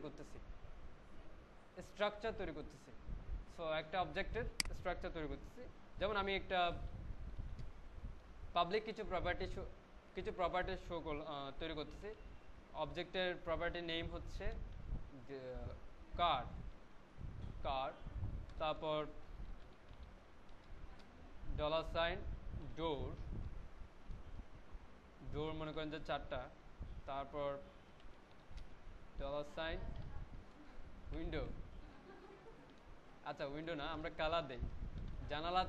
দরজা 4টা, যেহেতু জানালা 4টা থাকবেই, কালার হচ্ছে ব্ল্যাক, ঠিক আছে। সো এগুলো হচ্ছে প্রপার্টি, এই অবজেক্টের প্রপার্টি। তারপর কিছু মেথড তৈরি করি। সো মেথড হচ্ছে ফাংশন। অবজেক্টের মধ্যে যদি কোনো একটা ফাংশন থাকে, সেই ফাংশনটা হচ্ছে মেথড। যেমন গেট উইন্ডো নামে একটা মেথড তৈরি করলাম, ঠিক আছে। এই মেথডটা অ্যাকচুয়ালি কি নিবে, একটা প্যারামিটার পাস করবে, সেটা হচ্ছে কয়টা দরজা আছে, সে কয়টা দরজা আছে সেটা চেক করবে। এটার পর সে বলবে হচ্ছে আমার কয়টা জানালা হবে, দরজার সাথে 2 গুণ করে দিলে জানালা আমাকে দেখাবে। সো রিটার্ন করলাম $door into 2, নাকি একটাই তো হয়, আচ্ছা 2টা তো হয় না, সো একটাই হয়, ঠিক আছে ফাইন। একটা প্লাস, এটার সাথে আমরা আবার কি করব, প্লাস করব কত, 2টা সামনে পেছনে 2টা আছে না, এটা কে ধরবে, গ্লাস তো অবশ্যই আছে। আচ্ছা আমরা গেট গ্লাস বলি, গেট গ্লাস মানে কয়টা গ্লাস আছে। সো আমরা এটাকে পুরোটাকে একটা ভেরিয়েবলে নিয়ে আগে, ডোর glass equal to door plus 2। So এই পুরাটাকে আমি রিটার্ন করি গ্লাস, ঠিক আছে। সো এটা একটা অবজেক্ট প্যাটার্ন বলতে পারেন, এটা একটা স্ট্রাকচার বলতে পারেন। এখন আমি অবজেক্ট তৈরি করতে পারি, $, মনে করে আমি একটা অবজেক্ট তৈরি করলাম, এটার নাম হচ্ছে মারুতি, ঠিক আছে, Maruti Suzuki. So new cars, অথবা আমার এই ভেরিয়েবল এই ডলার অবজেক্টের নাম দিলাম কার। তার মানে এখন এই মারুতিটা হচ্ছে একটা কার, যার মধ্যে এইসব প্রপার্টি থাকতে পারে। আবার সেমলি আমি আরেকটা করতে পারি, কি টয়োটা, এটাও একটা কার। সো এখন দেখেন এই কারটা স্ট্রাকচার, আমি এটাকে যতবার ইনিশিয়েট করব নিউ দিয়ে, ততবার কি একটা অবজেক্ট উদাহরণ তৈরি হবে, একটা অবজেক্ট তৈরি হবে। এটা একটা অবজেক্ট, এটা একটা অবজেক্ট। সো আমি যদি এখন যেমন বারডাম করলাম $Toyota,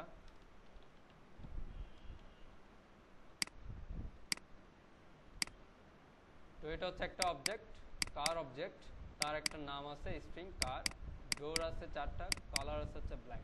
সো আমি যদি টয়োটা এই অবজেক্টের মাধ্যমে এই অবজেক্ট থেকে শুধুমাত্র তার নামটা রিড করতে চাই, তাহলে এইভাবে করতে হয়, $Toyota, না আমি এইভাবে পারবো না, ক্লাসটা রিড করতে পারবো না।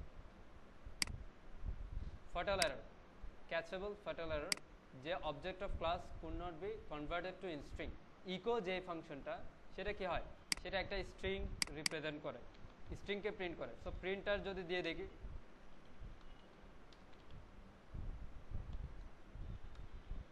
প্রিন্টার দিয়ে দেখলাম, প্রিন্টারের মধ্যে দেখেন অবজেক্ট, এইটুক পর্যন্ত হচ্ছে আমার সেই অবজেক্টের যাবতীয় ভ্যালুগুলা একটা ভেরিয়েবল আকারে আছে, একটা অ্যারের মতো মনে করেন। তারপর তার মধ্যে আবার একটা কি আছে, যেমন আমি এটা বাদ দিলাম এবং এটাকে হচ্ছে ইকোর মধ্যে সাজাই নিলাম, ইকো প্রি ট্যাগ দিয়ে।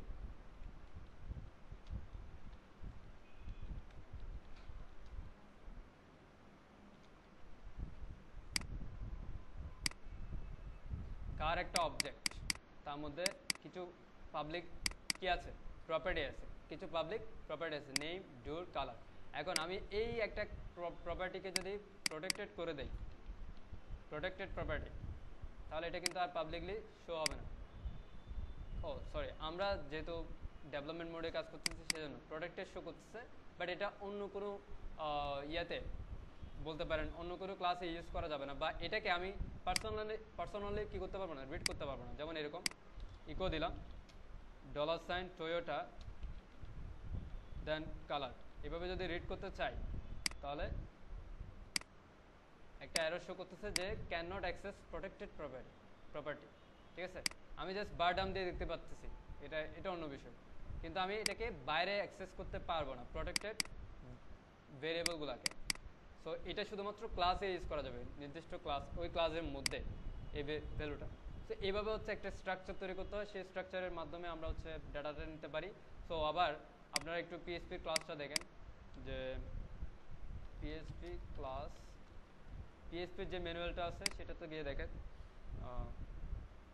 ক্লাসের এতগুলো ডেভেলপ, এটা শুধু ক্লাসের ইনফরমেশন, যাবতীয় ক্লাসের ইনফরমেশন সব এখানে দেওয়া আছে।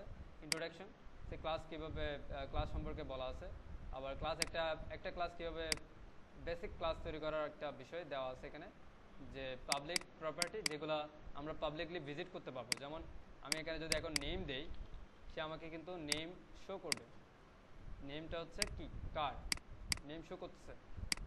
ঠিক আছে, সো আমি কিন্তু প্রোটেক্টেড প্রপার্টিকে শো করতে পারছি না। সো এখান থেকে দেখতে পারবেন, সো যাবতীয় ইনফরমেশন এখানে আছে। তারপর এখান থেকে ওইটাতে, হ্যাঁ, তারপর এই গ্লাসটা, হ্যাঁ, মেথডটাকে যদি কল করতে হয়, সেম মেথডের নামটাকে আমি কল করব, কিন্তু এটা একটা ফাংশন যেহেতু, ঠিক আছে, জাস্ট এইটুকু। এইভাবে যদি দেখি, সে আমাকে কি শো করবে, রিটার্ন শো করতেছে, অ্যাকচুয়ালি এরর শো করতেছে, মিসিং আর্গুমেন্ট ক্লাস 1, মানে কি আমাকে অবশ্যই একটা কি আর্গুমেন্ট পাস করতে হবে। তো মনে করেন আমার যে গাড়িটা কিনছে সেটাতে 10টা কি আছে, উইন্ডো আছে। সো এখন সে আমাকে দেবে হচ্ছে 12। সো এটাই, সো আমাকে কি একটা ভ্যালু পাস করতে হবে। এখন আমি যদি এই ভ্যালুটা ক্লাস থেকে ডিফল্টভাবে অটোমেটিকলি নিতে চাই এখান থেকে, তাহলে এইভাবে পাস করতে পারি, ইকুয়াল দিস ডোর। দিস ডোর বলতে ওই ক্লাসের মধ্যে যে ডোরটা আছে, ডোর ভেরিয়েবলে আছে ভ্যালু, সেই ভ্যালুটা ডিফল্টভাবে নেবে। তো এখন দেখেন ডিফল্ট ভ্যালু, সো ও লাইন নাম্বার কত, 84, একটা এক্সপ্রেশন ভুল করছি, তার মানে এই জায়গায় অ্যাকচুয়ালি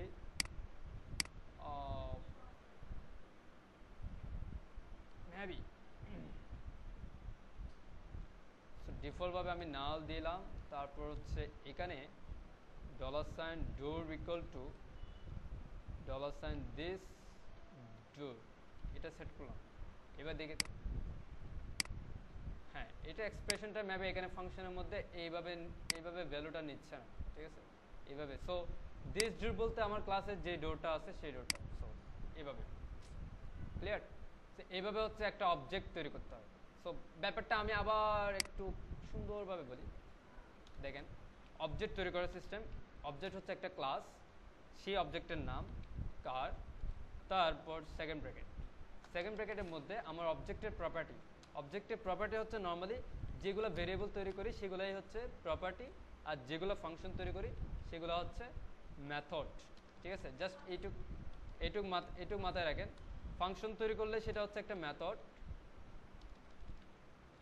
আর এমনি জাস্ট ভেরিয়েবল তৈরি করলে সেটা হচ্ছে প্রপার্টি। কিন্তু এই অবজেক্টটাকে যদি আমি একটা ইয়াতে নেই, নিউ কার, এইভাবে অথবা এইভাবে, জাস্ট এভাবে করলাম নিউ কার। এখন এর মধ্য থেকে যদি আমি ক্যাল থেকে নেমটা যদি ভিজিট করতে চাই, ইকো করতে চাই, ইকো, তাহলে সে আমাকে অ্যাকচুয়ালি নেমটা দেখাচ্ছে কিনা দেখেন, দেখাচ্ছে না।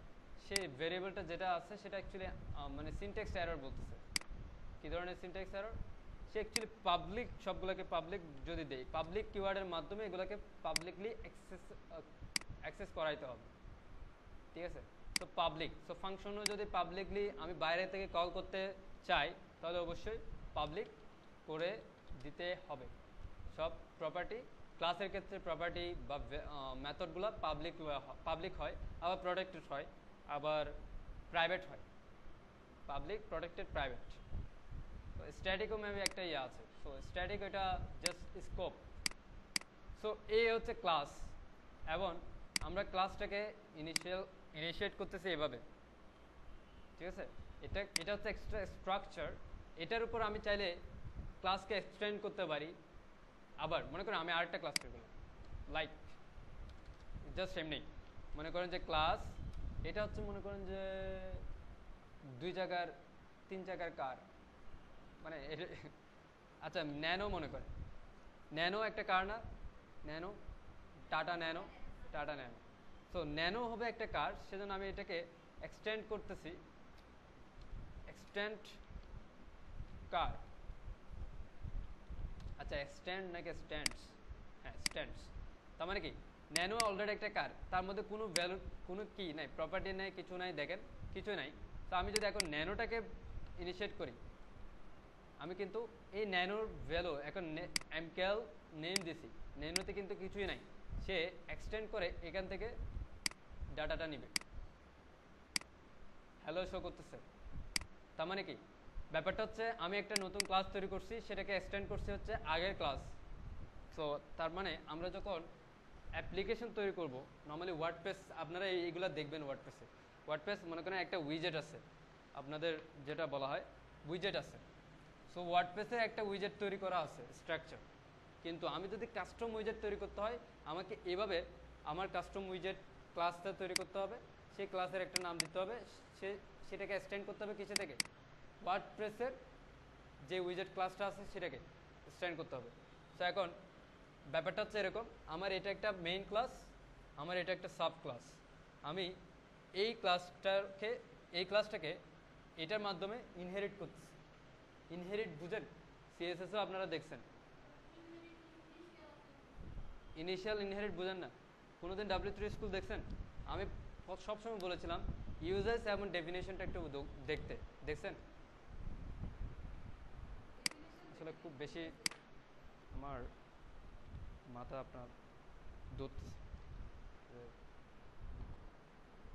CSS background.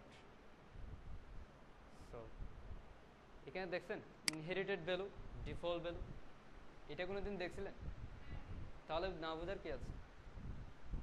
ইনিশিয়াল কোনো কিছু যখনই প্রাথমিক ধাপটাকে বলা হয় ইনিশিয়াল ধাপ, তাই না? ইনিশিয়াল স্টেপ, প্রথম স্টেপটা। সো ইনিশিয়াল স্টেপটা ডিফল্ট ভ্যালু যেটা, সেটাই হচ্ছে ইনিশিয়াল স্টেপ। ইনহেরিটেড, ব্যাকগ্রাউন্ডকে ইনহেরিট করা যায় কিনা? নো, ব্যাকগ্রাউন্ড ইনহেরিট হয় না।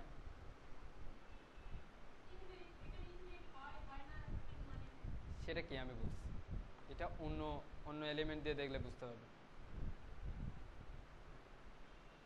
ফন্ট সাইজ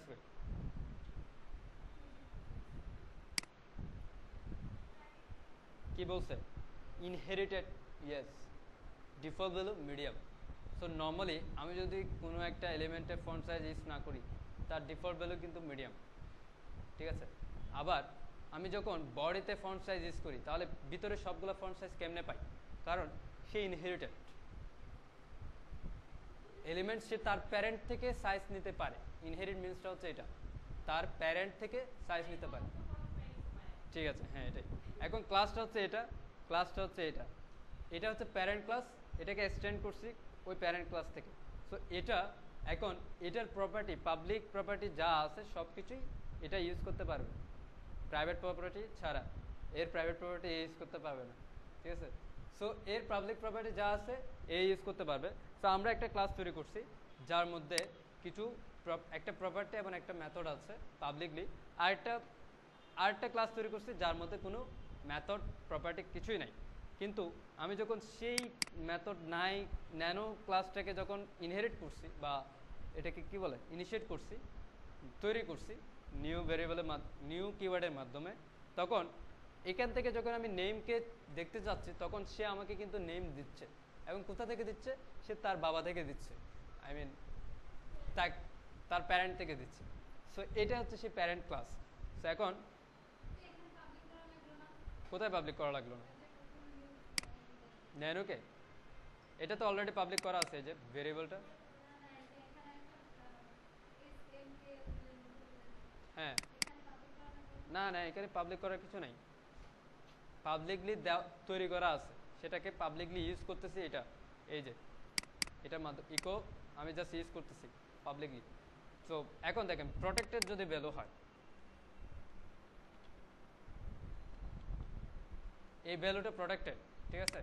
তো এখন প্রোটেক্টেড ভ্যালু ইউজ হচ্ছে, প্রোটেক্টেড ভ্যালু আনপ্রোটেক্টেড প্রপার্টি আমি কি ন্যানোর মাধ্যমে কি করতে পারবো না, ইউজ করতে পারবো না।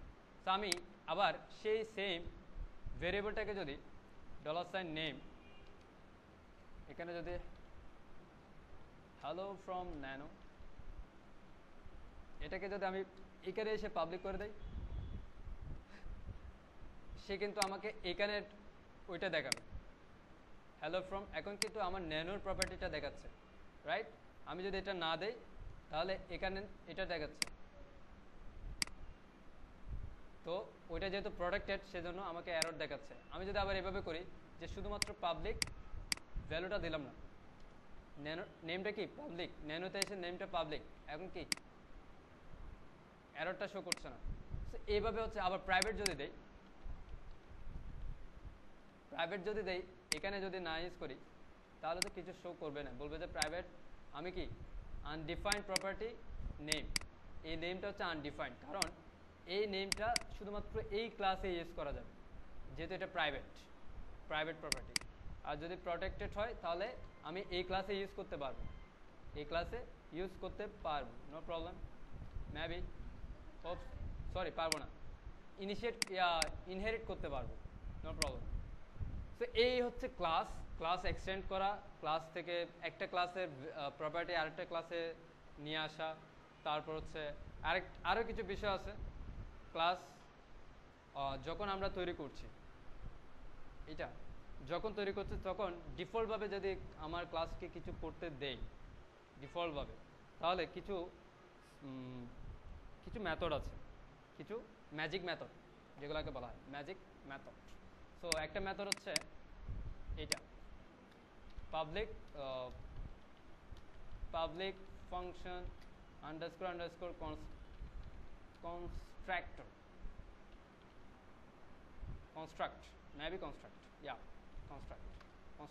নাই, মেবি কনস্ট্রাক্ট। সো এটার কাজ কি, এখানে আমি হ্যালো ওয়ার্ল্ড দিয়ে দিলাম, ইকো হ্যালো ওয়ার্ল্ড, ঠিক আছে। আমি এগুলা কিছুই করলাম না, এখানে তৈরি করলাম হচ্ছে কারেরটা, আমি ইকো করলাম না, আমি জাস্ট ইনিশিয়েট করছি, ইনিশিয়াল একটা করছি। এখন সে আমাকে সরাসরি হ্যালো ওয়ার্ল্ড শো করবে। তার মানে কনস্ট্রাক্টর যেটা হয় সেটা হচ্ছে আমি যখনই একটা নতুন অবজেক্ট তৈরি করব তখনই আমি আরেকটা তৈরি করলাম নিউ কার, তখনই সে আমাকে এটা হ্যালো ওয়ার্ল্ড শো করবে, হ্যালো ওয়ার্ল্ড দুইবার। মানে এটা হচ্ছে ইনস্ট্যান্ট, আমি ক্লাসটা কল করার সাথে সাথে এটা রান করবে, ঠিক আছে। সো এইভাবে দিতে পারি। সেটা হচ্ছে আমি মনে করেন কনস্ট্রাক্টর একটা ভেরিয়েবল নেই নেম, এবং আমি এখানে দিলাম সেই নেমটাকে